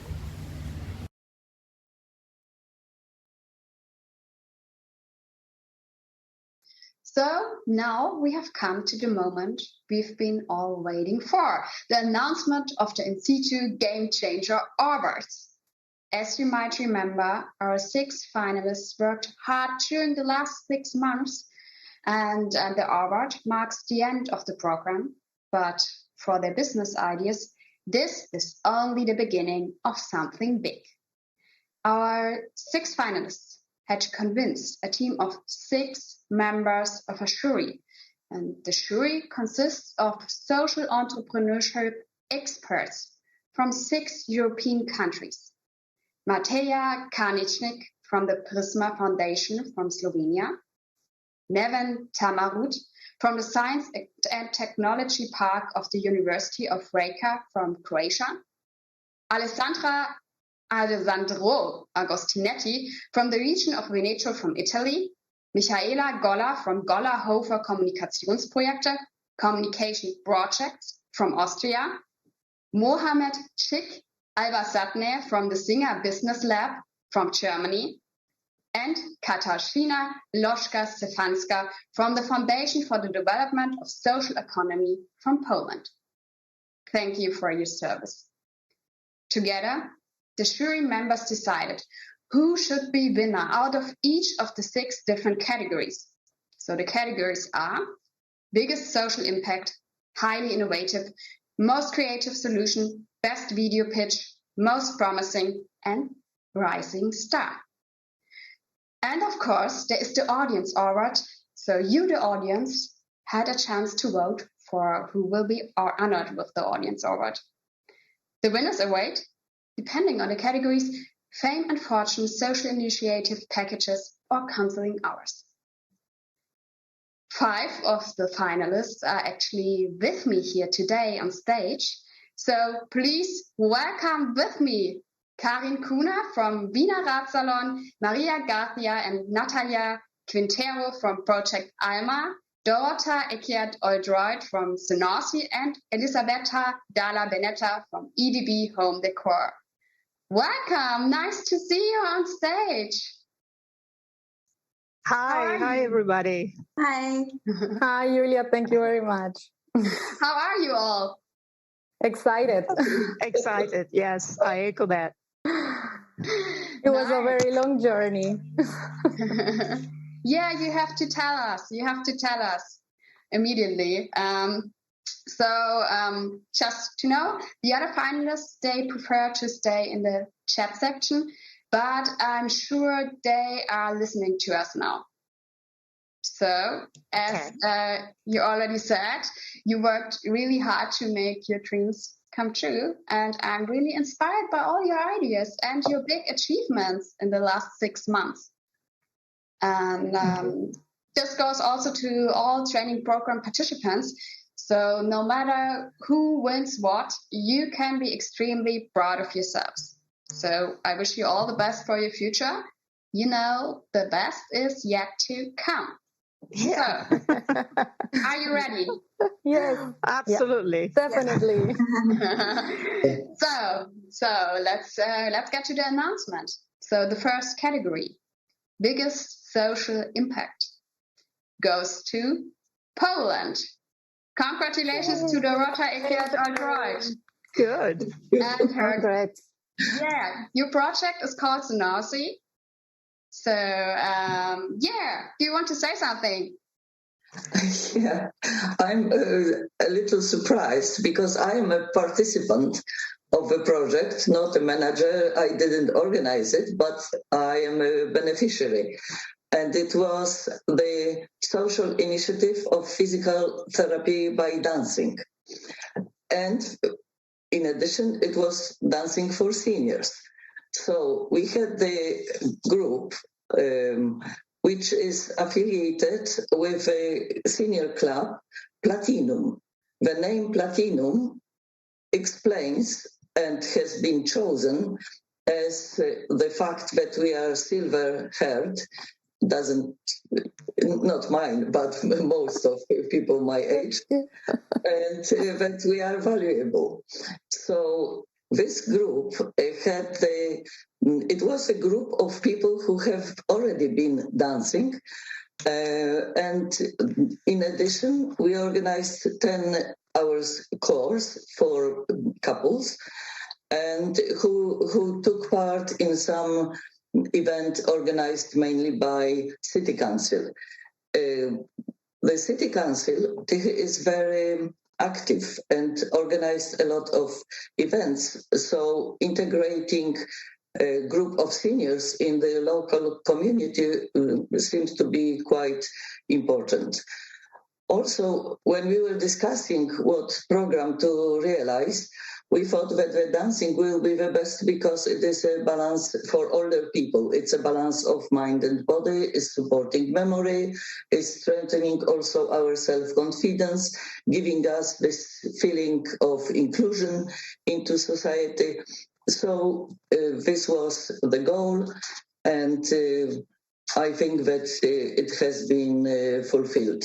The group took part in 2 big events in the city.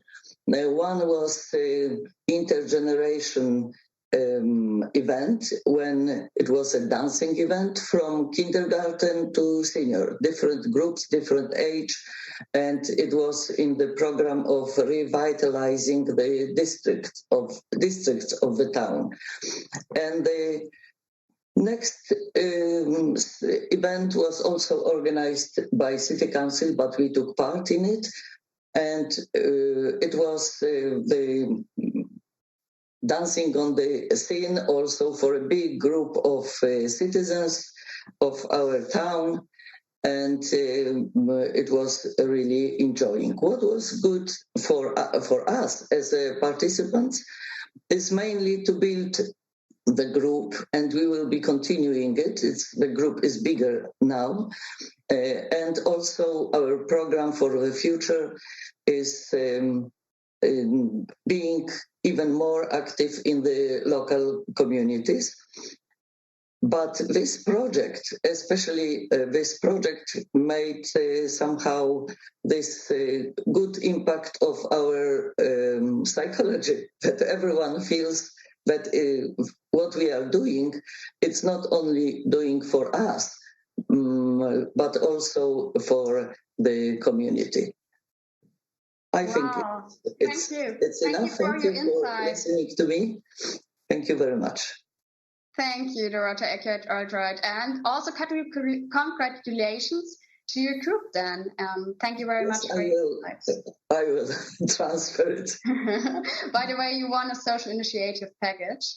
So, the second category, highly innovative, goes to Croatia and Little Squirrel from Anita Ladicic. Congratulations for your business idea. You have won 4 counseling hours, and maybe you are in the chat. If you are listening to us now, and if you want to, you can just write something in the chat if you want. Then I will read it out aloud. So as we have a delay and it will take some time, I will just go on with the next award. But if I get a message of her, I will read it out aloud. So, the third category, the most creative solution, goes to EDB Home Decor and Elisabetta Dalla Veneta. Congrats! Thank you. It's exciting. I wasn't expecting this, although I'm working in the creative environment, of course. I'm a self-taught macrame artist. I'm 54 years old, and I've discovered my creative side when I fell in love with macrame. After spending all my life working in corporate, it was quite a nice change. And when I discovered this passion, I thought, well, I like home decor. Why not channeling towards this kind of business? But at the same time, I thought, well, my point of view is that every creative activity is somehow therapeutical, and macrame is no exception. So my project, the idea behind it, is to build and consolidate EDB Home Decor, which is an e-store that sells macrame decor, handmade by me at the moment.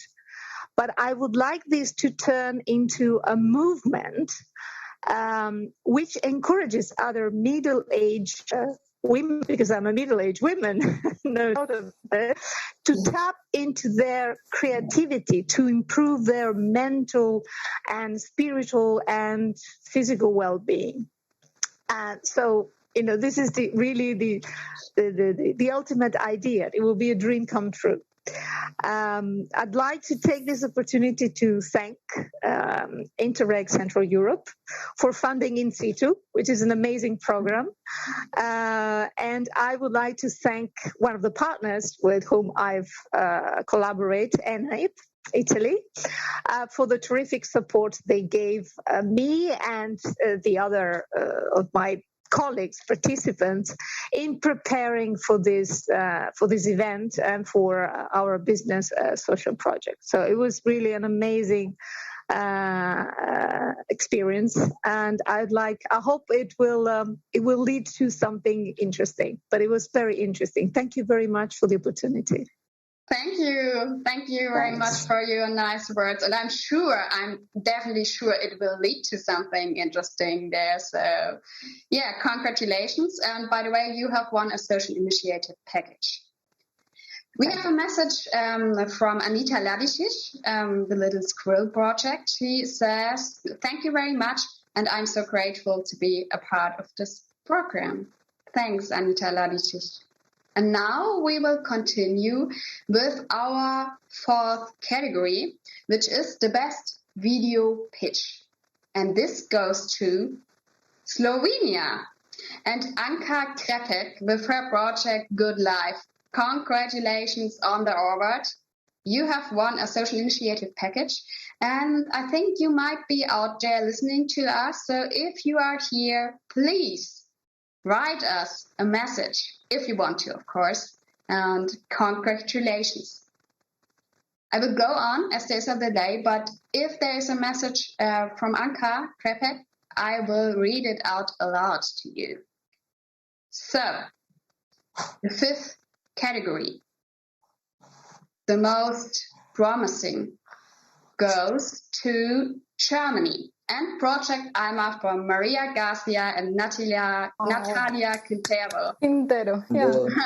Thank you so much, Julia. Thank you. Thank you very much. Congratulations. Thank you, and thank you also to the other participants and all the winners from the other categories. We are so happy to be here. Thank you very much. And we want to say thank you to all this program, because it has led us and has bring us farther with our idea. And I just from my side, I would really like to thank all the participants and all our mentors, especially Violeta. And I'm gonna give the word to Maria, because I'm quite sure she wants to say something. Yeah, I totally agree with Natalia. We want to thank SITU Project, the EU, the Hochschule der Medien in Stuttgart, the region Stuttgart, for this wonderful program. It was a boost and motivation for us to start this business with social impact. The tools, the knowledge, we will help us not only in this project, but I think in future endeavors to have a positive impact in our society. So thanks again to all the team, to Violeta, to all other participants in Germany who chose us to be here and represent Germany. We are really grateful to be here in this fair. Well, thank you very much, you two. Thanks. And once again, congratulations. By the way, you have won 4 counseling hours. Congrats. Thank you. Thank you very much. So the 6th category, the rising star, goes to Austria and Karin Kuhner from Wiener Radsalon. Congratulations. Thank you very much. Very much. I hope. Is there... Can you hear me? Yeah, we can hear you. Okay. You want to say something? Yes, first of all, I want to thank everyone here, and especially the Viennese woman, Hanka Sramkova. Because of her, I'm sitting here now, because with my business, I'm at the very, very beginning, just starting. And I'm just, I just began to remodeling my website, adding English information and so on, because my idea is hard to sell because I'm not selling a product, I'm a service provider. And I'm inspired by 2 alarming facts. The first is the risk of poverty. More and more people in the EU are living in risk of poverty. We're now rising to 20%, and that's a very high number. I think even in Austria, called the rich country, we have got 18%. And the second fact is the healthcare annual costs, as I told in my video. Sorry for my video, it's very amateur. And the healthcare costs are going through the ceiling, and we have to do something. And so my idea, mainly 2 ideas. The first one is thinking sustainability in a very social perspective. I suggest to give bikes for free, as let's say on a prescription, because I consider bike as a prosthesis for transportation, and we can have enough for the poor, and we should give them bikes for free. So my first target group is business to government and governance. And the second main idea is business to business. I want to cooperate with companies who want to buy in bulk buying bikes for their employees, organizing the whole procedure, and let them have the bikes by leasing. It's a kind of payment by installments, using the monthly salary. And the whole thinking of getting people out of the cars and on the bikes, doing more for their health, doing more for the social living, is thinking of the bike as a source of empowerment. And I hope I can participate in the Velo City coming up next year in June in Ljubljana. And there is a call for abstract, and this is my next step. I try to be part of this event, and I hope I can find some willing mayors, people working with local authorities to present this idea and to make this realize this project, so that more and more people are getting on a bike, having a bike, using for transportation. Yeah, wow, thank you. Thank you very much. That sounds really, really nice. And I would like to talk more with all of you, but unfortunately we're running out of time. So let's come to our next award. So we have only one category left, the audience award. And the audience award goes to... We have a surprise there, as we have actually 2 equal votes. So the award goes this time to Project Alma from Maria Garcia and Natalia Quintero from Germany, and to the project Good Life from Anka Krepek from Slovenia. So we actually have 2 winners there. Congratulations. Oh, yeah, there was some technical problems, but now we are back.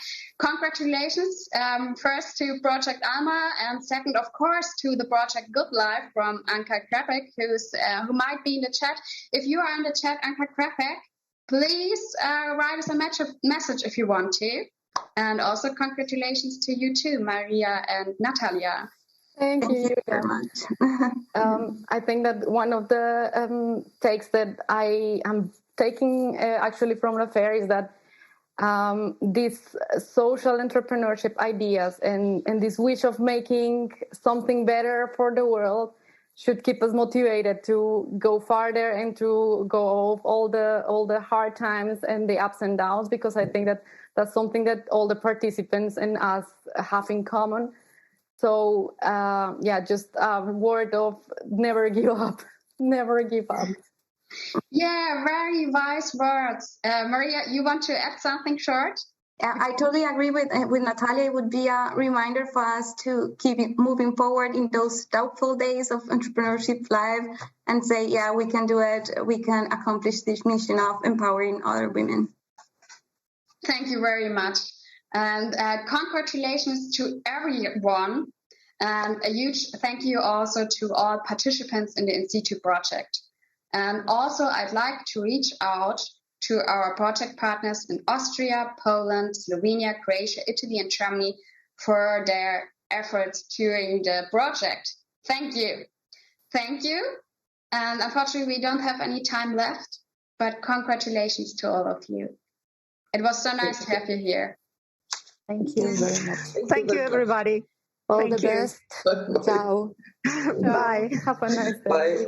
Bye. Okay.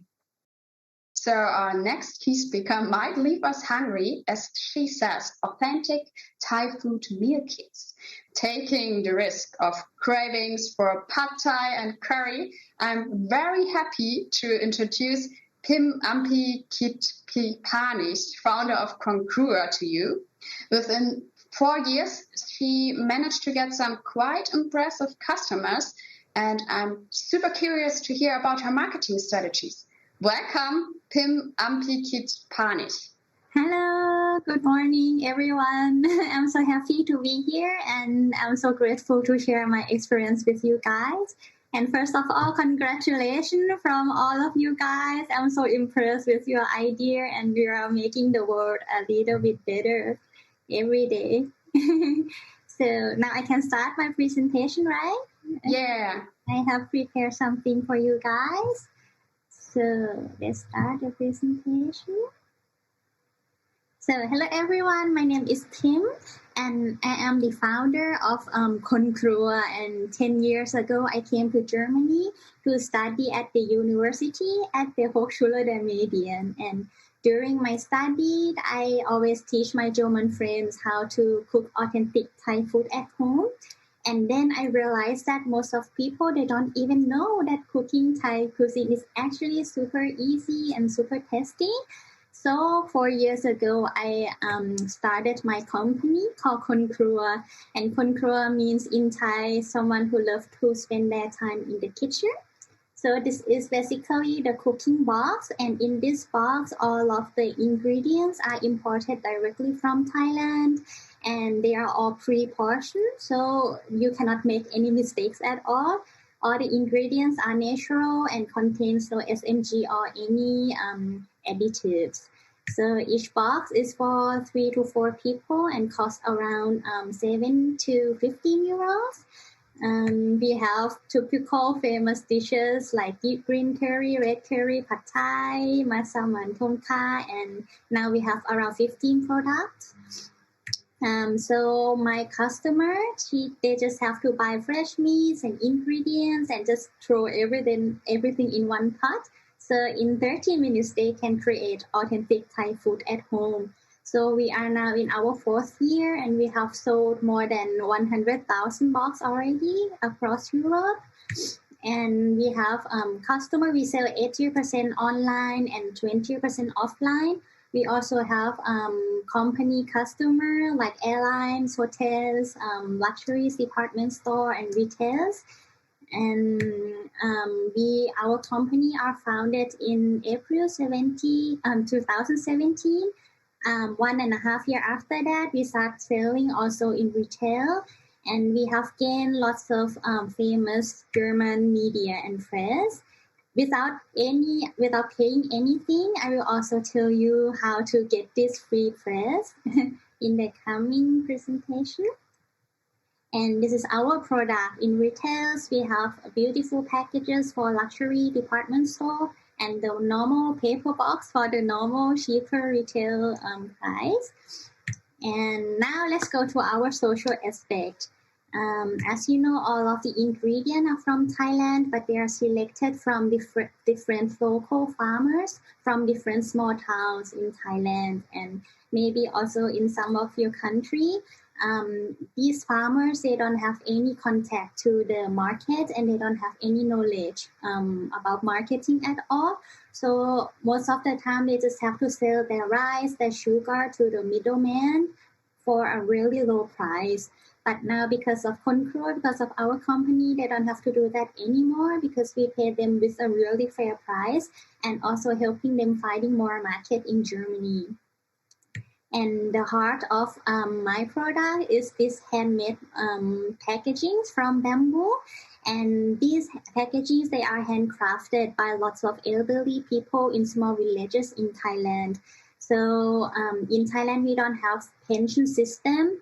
That means the elderly people, they only get around 20 euros per month from the government. So most of them still have to work outside in the sun and they are financially dependent on their children or their grandchildren. But now because of Kon Krua, they can have stable monthly income every month. They just have to sit at home with their friends and do this handcrafted. And they don't have to go out and work in the hot sun anymore. So until now, we have more than 200 elderly women who are working for us every day. And also every year, I organize bamboo workshop for school kids so they can come and learn about this crafting culture and this crafting art. So my goal is just that this beautiful art will not disappear in time because younger generation don't care about this anymore. And after I get all the ingredients and packaging from everywhere from Thailand, we assemble everything in Bangkok. So I let this super wonderful housewife put everything together in a box. So these hardworking ladies, they are normally a stay-at-home housewife. They don't have any income. They normally don't have much social life, and they are financially dependent on their husbands also. So I created this housewife club. So any housewife can join the club and spend their time packing things together and working together. So after everything is ready, I shipped everything directly from Thailand to Germany, to Hamburg, Germany. So this year I shipped around 3 full 40-feet containers to Germany, and that's altogether more than 70,000 boxes this year. So I started my business with only 1,000 euro. And just like any poor founders who doesn't have money, I did everything on myself: typical story, photos, website, finding customer, finding partners. And now my company has around 30% to 40% margins every year. And now I want to share about my marketing experience and my learnings and mistakes with you guys. So first of all, actually, before we talk about the marketing plan, how you should plan your marketing strategy depends mostly on your goal. So I just want to share with you my goal first, so you guys can understand why I made this decision that I'm making. So my goal are these 3 important things. For example, work-life flow. I need a reason to wake up every day and looking forward to work and love my work. I want to have a healthy relationship with my health, my relationship with people, with my business and my life. So I want my business to be sustainable and healthy in long term. And the second thing is the freedom of thoughts and value. I wanted to decide everything on my own. I don't want to compromise my values for my growth, because in the first few years I got some offers from capital venture and investor, and after working with them for a while, I realized I need to sacrifice my values or qualities for the fast growth. So I reset my goal and told myself I don't want that anymore. And also I want to stay 6 months in Thailand with my family and 6 months in Germany every year. So that leads to the third goal. Is called company of one. That means I don't want to have any employee. I want my business to be as lean as possible and as automated as possible. So if someone want to have a company of one, my case will be example case for you. Yes, so it's really important to know how fast you want to grow. Like if you want to build a fast-growing company and plan an exit after 2 or 3 years, then maybe you'd have investor or someone who have connection who can bring you some platform or some capital. Because in some market you have to be really fast before someone can copy your idea, and before you have a lot of problem. But in my case, I want it to be sustainable and build brand in long terms. But also in some case, it doesn't make sense to building brand awareness at all, because people will not build any emotional connection to your brand or the product.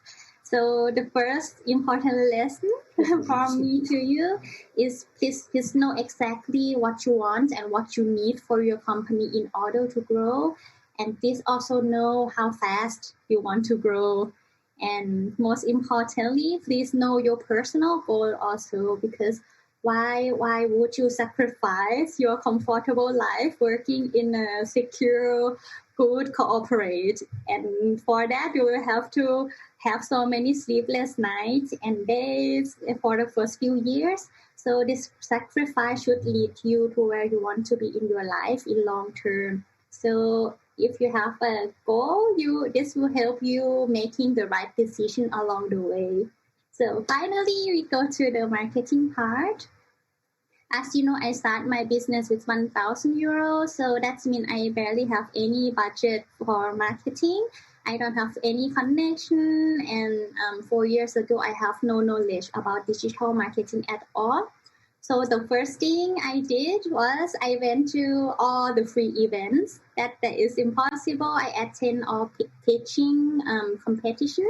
I register my startup to every online startup platform, and that's how I try to tell my story whenever and wherever I can to whomever I can, and that's how I get the first free press and media in the beginning. And this media will just told about the story and my journey.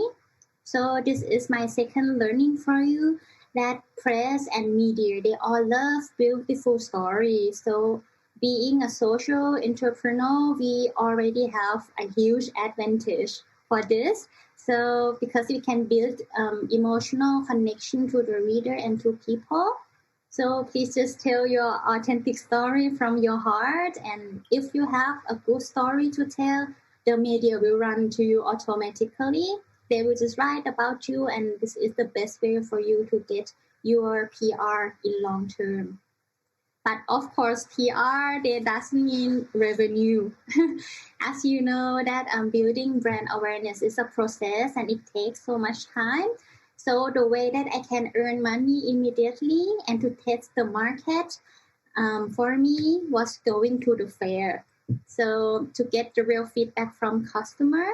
This might not work for our business model, but if you work in food industry or lifestyle industry, this is what I will suggest you to try, because at the fair, not only your target customer will be there, but the press, the media, the investor, the big buyers will also be there at the supermarket.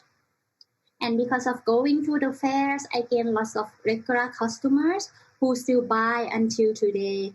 And I was on TV show also because of the fair. My products are now sold in luxury supermarket because the buyer from the supermarket was there. They secretly brought my product and tried at home and then made an order. Also, some famous magazines and media are also there. So please try the fair if you want. That's like my first fair was a super small table. Now it's expanding to be a bigger booth. So this works for me. So please try this too. Another turning point is that I went to the Tourism Authority of Thailand just to introduce myself and my product. And luckily, the director of the Tourism Authority, she loves my product. So she ordered a lot of boxes as a Christmas gift for her partner. And her partners are like airlines, hotel, big companies, embassies from different countries. So during this year, their partners became my customer, and they keep ordering and keep telling about my product also until now. So this is the third lesson for you. Maybe everyone is talking about digital and online and everything. That's right, but offline isn't always unsexy. In my experience, this is the most authentic way for us to build to have the direct feedback from customer and build long-term valuable connection with people and partners. And also the knowledge that you gain from having offline experience, you can use this again in an online experience, and this will save you a lot of cost and money and mistakes if you truly understand who your target customer are. In my case, on my business plan, I have written another different target customer. But now after going to the fair, I see exactly, these are actually my customer and they are different than the one on the business plan. So this is the first lesson for you. Now let's talk about social media. This platform is of course not suitable for every product or service, but if your product can create some emotional experience, then please try social media.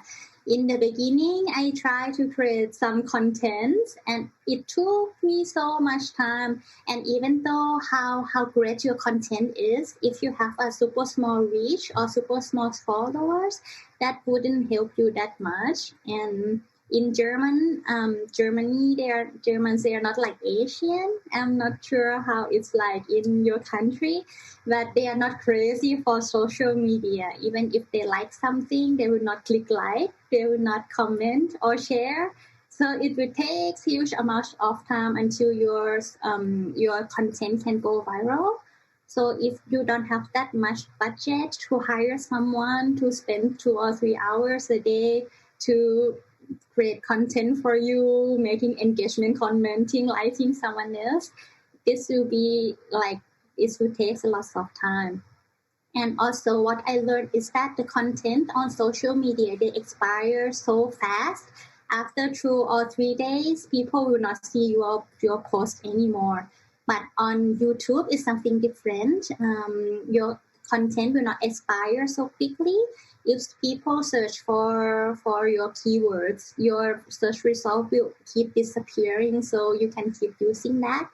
But in Germany, cooperating with some famous YouTuber will cost you around 500 to 3,000 euro for one video. So that was not the case for me because I don't have any money at time.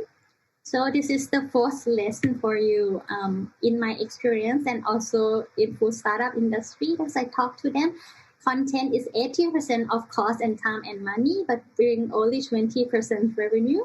But ads, they bring 80% revenue, but they take only 20% of cost. I will show you an example. So last year I started using Facebook advertising. This ad got around now 1,000 likes and 400 comments. And last year I spent 5,000 euro for 1 month, and I get 30,000 euros revenue in return within 1 month. And all that cost me was just 2 days to create this advertising and create this landing page and of this ad. And this ad is reusable. I still use it until today. And this ad brings me really a lot of customer and the regular customer also. After I use this ad, I start my retargeting campaign with user-generated content. For example, the picture from my customer who cook with my box or the reviews to create social trust and social proof. So people, if they see this ad, they go to the website, they will keep reminded them about my product because of the retargeting campaign. So every day you can see and learn about the result and the number.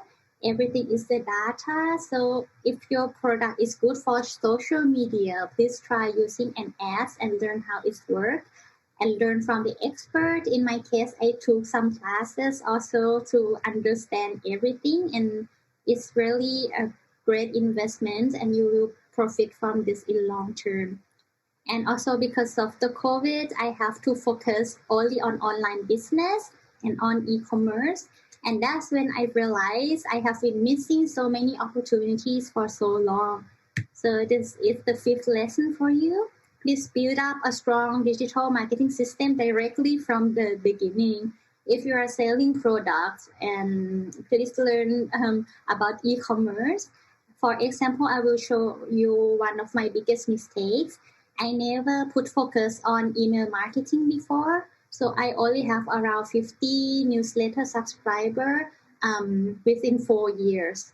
But in the beginning of this year, my product was sold out for 3 months. So I sent one newsletter to my subscriber that the new shipment is arriving to Germany and they can pre-order 2 months before is the arrival. And suddenly I made 50,000 euro revenue within 1 week with one email that I sent out. So basically I got the cost of all the shipment back before the shipment even arrived to Germany. So since then I learned how powerful email marketing can be. So I started learning about it seriously.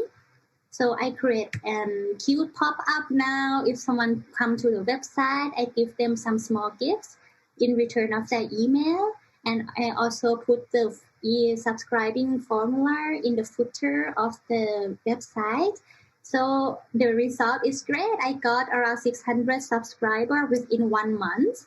And this is like 10% of what I collect in the past 4 years. So if I have done this directly in the beginning, I will have a lot more custom subscriber now. So this is just one of the opportunity that I miss. And there are still so many things for you to learn, like upsell, cross-sell, email funnels, SEO, Amazon strategy, and everything else. So if you have a chance to learn about it early, please don't wait until the 3rd year like me. And there are people that I would love to recommend you to watch on YouTube video on YouTube to have a better mindset about e-commerce. These 2 people, they are self-made people, and they have built so many successful brands, and they have give so many tips from their experience. And when I use these tips, it really works. So I would highly recommend you to check these 2 people out. And the last learning that I learned that all marketing will not matter of all if your product is not truly good. With great marketing but bad product, you will just get people to use your product for the first time. And for example, 70% of food startup in Germany fails after 2 years. But Concrua, we have 70% of repurchase rate, and we have never ever have any reclaim since 4 years. So I think the reason for that, it is that because I put all my heart into my product, and I truly, truly love and care for my customers. I have never made any selfish or greedy decision to earn more money. And I was never once not honest to all my partners or customers. So I think this is a lot more important than any marketing strategy.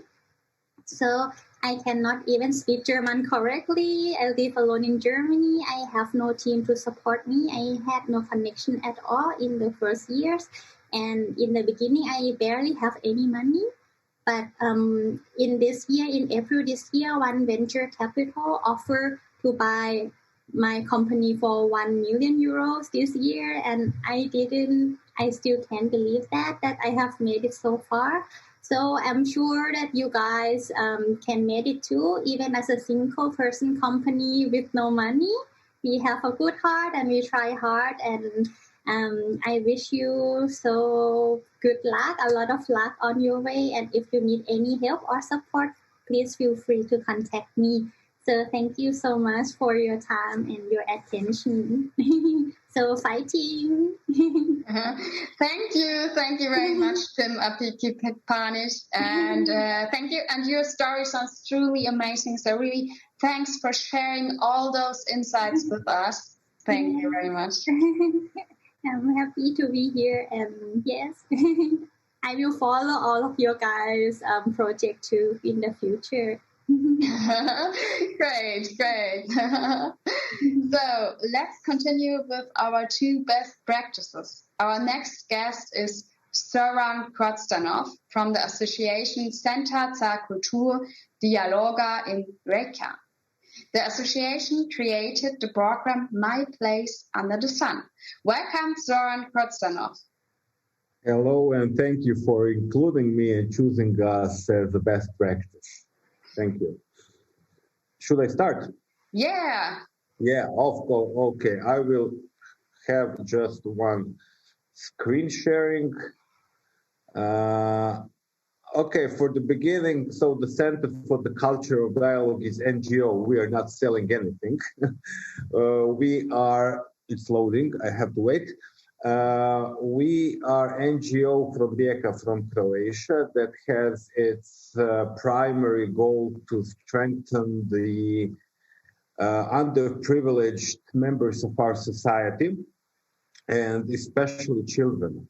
So we are the NGO that was formed 5-6 years ago, and one of our first enterprises into the public arena is that at 2015 we have managed to removed the VAT taxes, which was 25% on the food donations to the charities. It was a huge national campaign, and we did it within few months, I would say 8 or 9 months. And at the beginning and during that campaign that has a huge national impact, we changed the national law. We started to think, how can we really help underprivileged people, and we choose to do the one project that is called My Place Under the Sun, where we gathered at the first instance children from of the people who were entering or who were coming to the charities, asking them to join our program, in which we started to give them continuous systematic support with one utopian goal to remove them from the circle of the poverty when they get older. So the My Place Under the Sun is a social inclusion program intended for children and parents from families that live in the conditions of poverty. And we do that in many, there are no pictures here because it's loading all the time. I don't know why. But we do that through organizing them workshops that are held every working day in the afternoon. Those workshops are comprised not only of some dance classes or acting classes, but also individual assistance in the learning of all school subjects. Also, we are taking them to some travel, museum guides, and so on.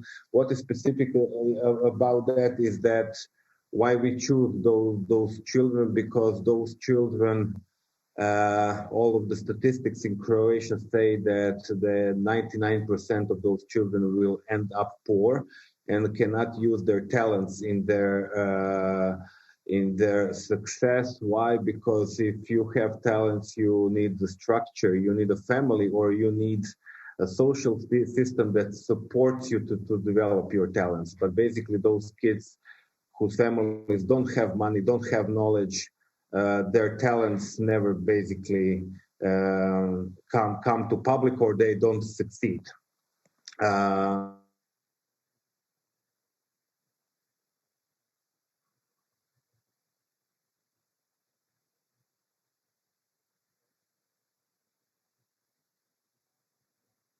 So we are 55 volunteers are working with them.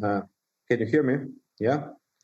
55 volunteers are working with them, so we have individual approach to all of those kids, and we also organize for them many activities in these five years. Also, we are working with their families, 32 families, to teach them, to try to learn them the capabilities to raise their children, to strengthen their children for their success in life, for their self-confidence, and so on.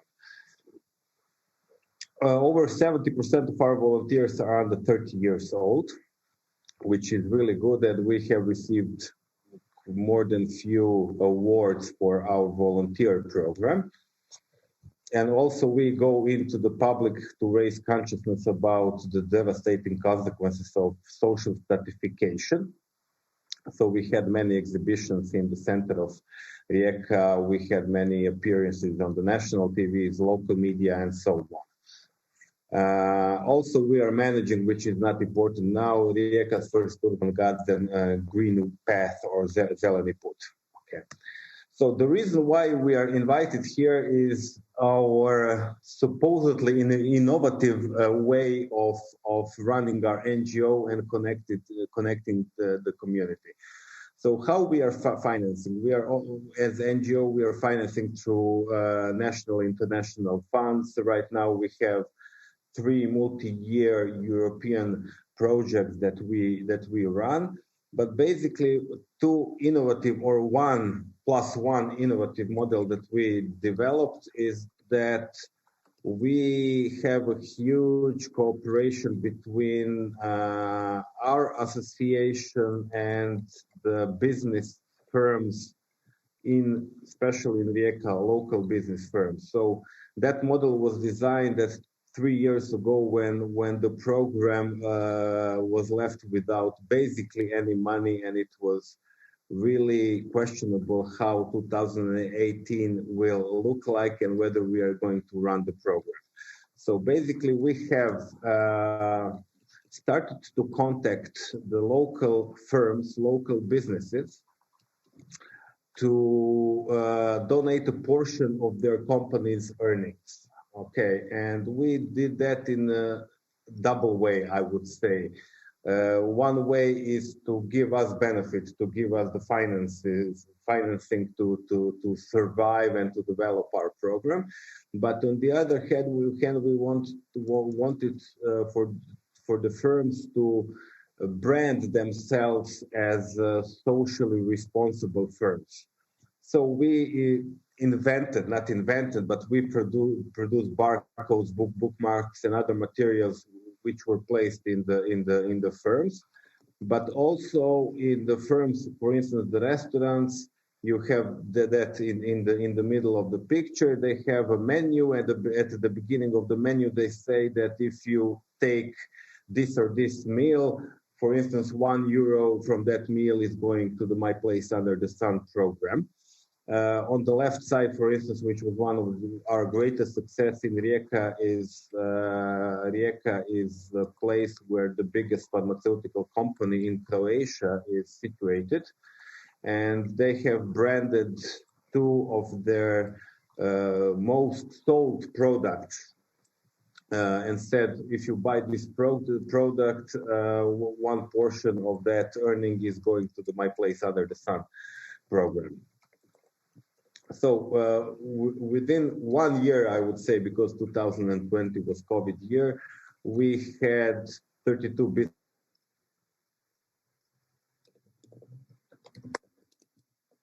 business entities. Income at only 2019 was 30,000 euro just from the businesses. So if you go around the 32 business entities that at their entrance have a small plate where they say we are also struggling for the society without poverty, and we are supporting My Place Under the Sun program. So we managed to build a kind of community that is spreading, that not only raises consciousness about the poverty of the children in their local community, but they're actively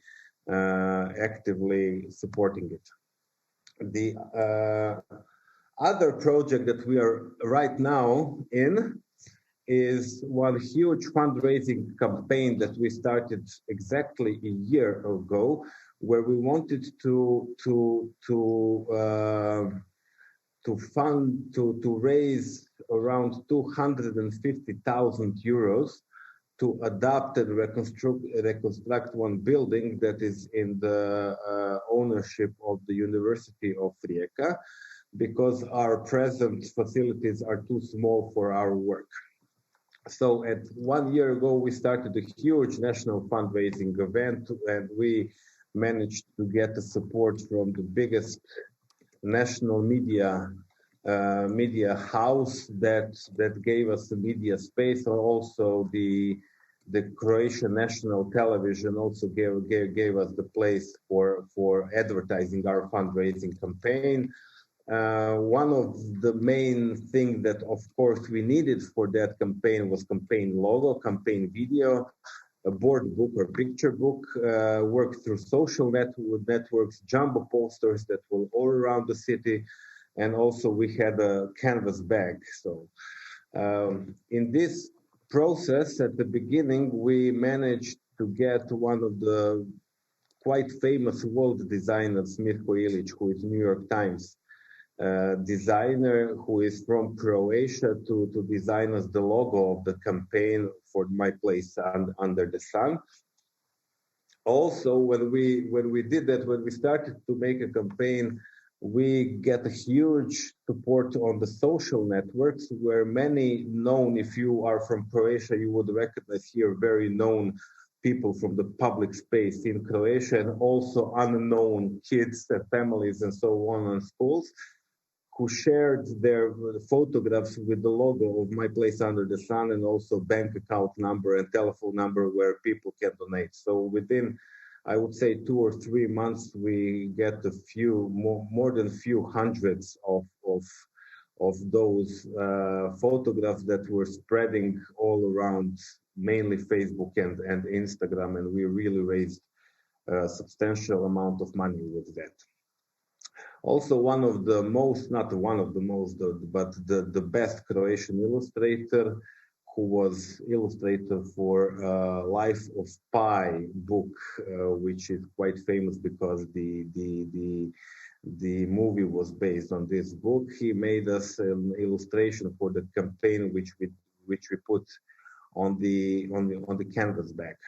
And also at the end of the campaign, Mirko Ilic, our designer of the logo of the campaign, along with Slavenka Drakulic, who is really well-known novelist and journalist and internationally known with her daughter Rujana Jeger, made us a board book, My Place Under the Sun. It's a small board book which promotes tolerance, which promotes diversity, and so on and so on. And we had a huge success with that board book because the demand from the designer and the authors of that book is that to find a publisher in Croatia who will give all of their income into the campaign, which we found very, very great publishing house. And the national public also, especially the local public, recognized that board book and the campaign. So in the past, I would say now it's November, in the past 2 months, many schools and many cities in Croatia bought the board book and gave the board book as a present to their first graders in the primary schools. So basically, what we do, you heard what is innovative, I would say in our context, maybe in international context it's not so innovative, is that we try to gather a community around us, and also not to rely on funding only from application from subnational or European foundations, but also to give us sustainability through the cooperation with the local community, and that local community realizes and supports basically what we do. And what we do is try to abolish social injustice that is especially seen in the work with the children. Thank you very much. Thank you very much, Zoran Grozdanov. And maybe the internet was not that stable, so our apologies if there is a short break up. Maybe my apology. There was. What was my role in that? Well, thank you for your time. Thank you very much. Thank you. So Astro Hunters is the name of our next best practice, and they promised to take us to space. Welcome, David Bartetsko. Yes. Hello, I'm David, and he is Michał. Hello. We have Astro Hunters, and we have flying to space with our clients and families. And we don't have presentation because for us the best presentation is our work, and we now go to space. 2 minutes? Może troszkę historii. Okay. So in 2012 we met for the first time. In a beautiful place in the middle of the night, and for that moment I and David decided to change our lives change our passion and turn it into a job, maybe. We called Astro Hunters, and we love to look at the sky, exactly night sky. We are astronomers, and after 9 years, our test to try our passion to work, to job. Right now, we sit in a place called Astrolab. Here, we built a simulator to fly in space. And now, we invite you to short space flight. So maybe we can start. Yes. One moment. We have to prepare.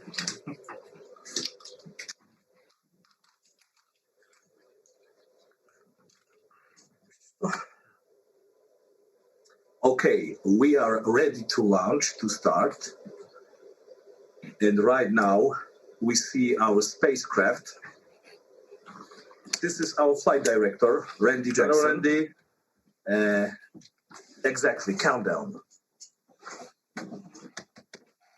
Ready for launch? Yes. Engine start. We have lift off. Zaczepy? Yes. Next plan. Full power to the engines, and we can start. Our spacecraft is started. Temperature is okay. In the moment, we try to explain what is going on.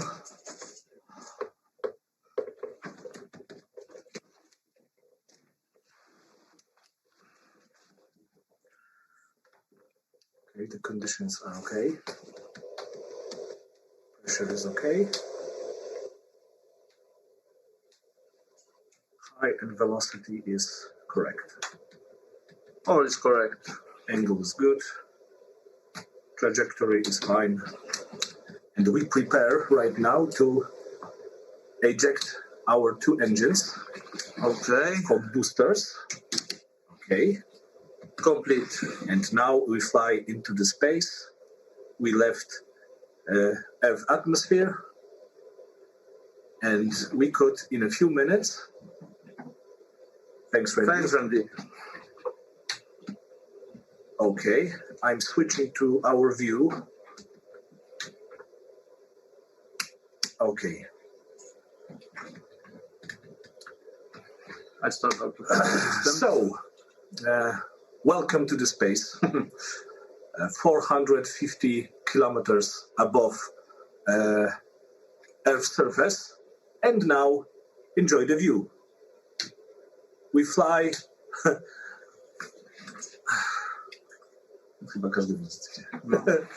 This is Europe. This is our place of the Earth. And we talking about the space, the Earth. Yes, shortly. Today, that's how we work. When in March 2020, I think that was and is difficult time for everyone. When in Poland in March 2020, we all are close in our houses. This pandemic, awful time. We have to change our jobs, and we create. That's exactly flight in space online. Now, after 1.5 years, in every Friday, at 6, we bringing 100 families in many countries, in Poland, from Poland, Czech Republic, Germany. But we are talking in Polish, only Polish. Yes. We apologize to our poor English, but we use English speech very rare, and this is a difficult test right now, so we apologize. But our job, our passion, our life exactly is this. Share with anyone our passion to the universe, to the beautiful planet Earth. And we are educators, we are astronomers. Right now we are astronauts, of course, online only. We started at every Friday. We started right now in broadcast live on our fan page on Facebook. And we fly everyone. We visited every place in our solar system, in the universe, and we try to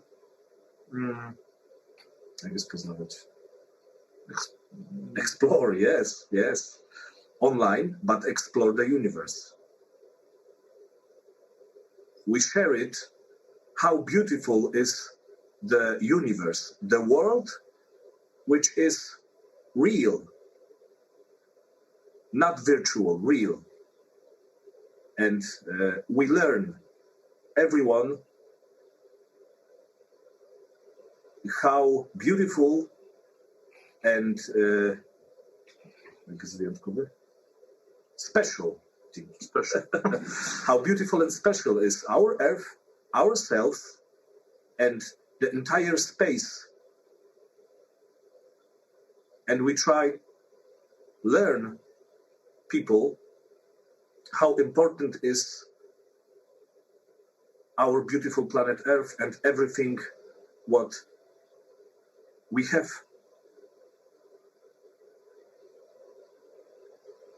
How important is life, values, and beauty. This is how it works. We promote only on internet because from March 2020 we work on internet most. But place where we are here, where is our simulator, flight simulator, it's create with team of 2 people, me and David. This place we call Astrolab is a cosmic education center. We are from Poland, Czernica,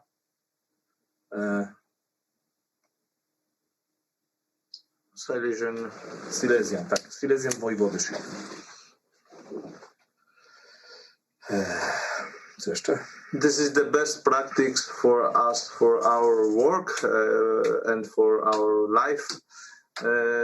We don't have any practice marketings because we have only 2 persons. Yes, this material is direct from International Space Station. We use these materials and materials from European Southern Observatory in Chile. We use it at our lessons, our broadcast. And this is real. What could we explore? What could we see if we could fly in space like real astronauts?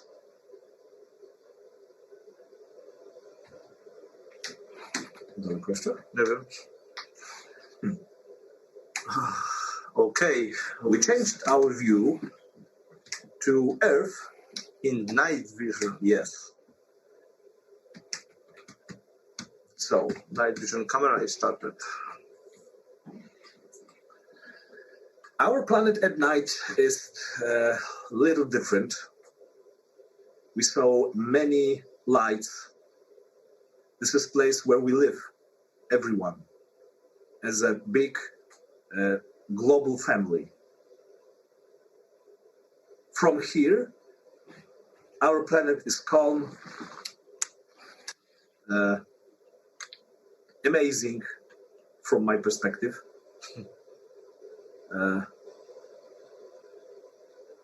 Yes. And right now, is the landing sequence start. We invite you to our social media on Facebook, astrohunters.pl, our website, the same, astrohunters.pl, and Instagram, little TikToks. Yes.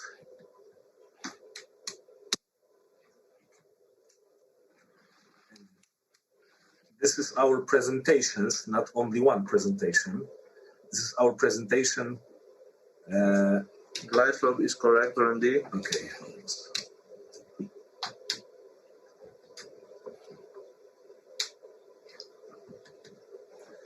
Calculations are in right monitor.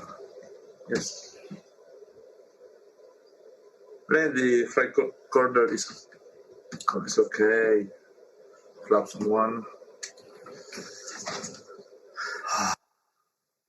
So, Earth is close to it. Okay.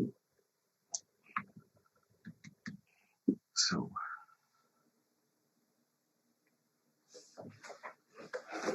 this is our way for living. This is our way for job.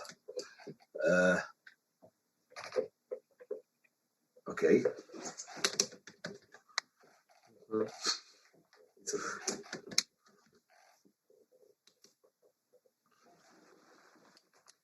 Auto brake is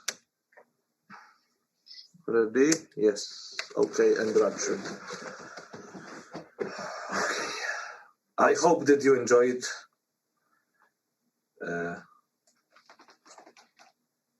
Something new, something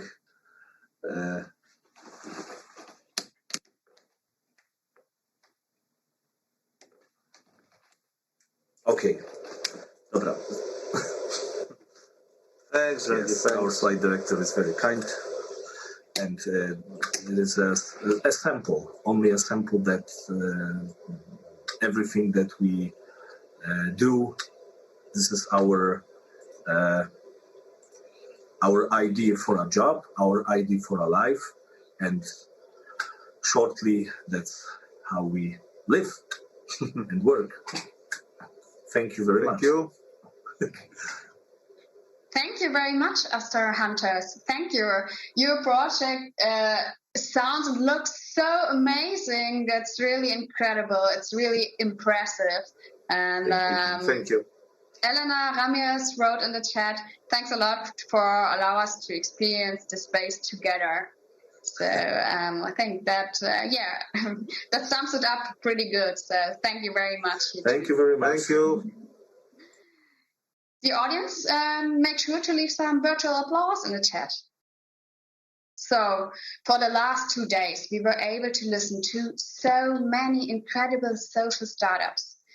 Behind every startup and project, there's a story, and there are courageous people who, despite financial uncertainty, believe in the good, in making the world a little bit better, not only for themselves, but for everyone.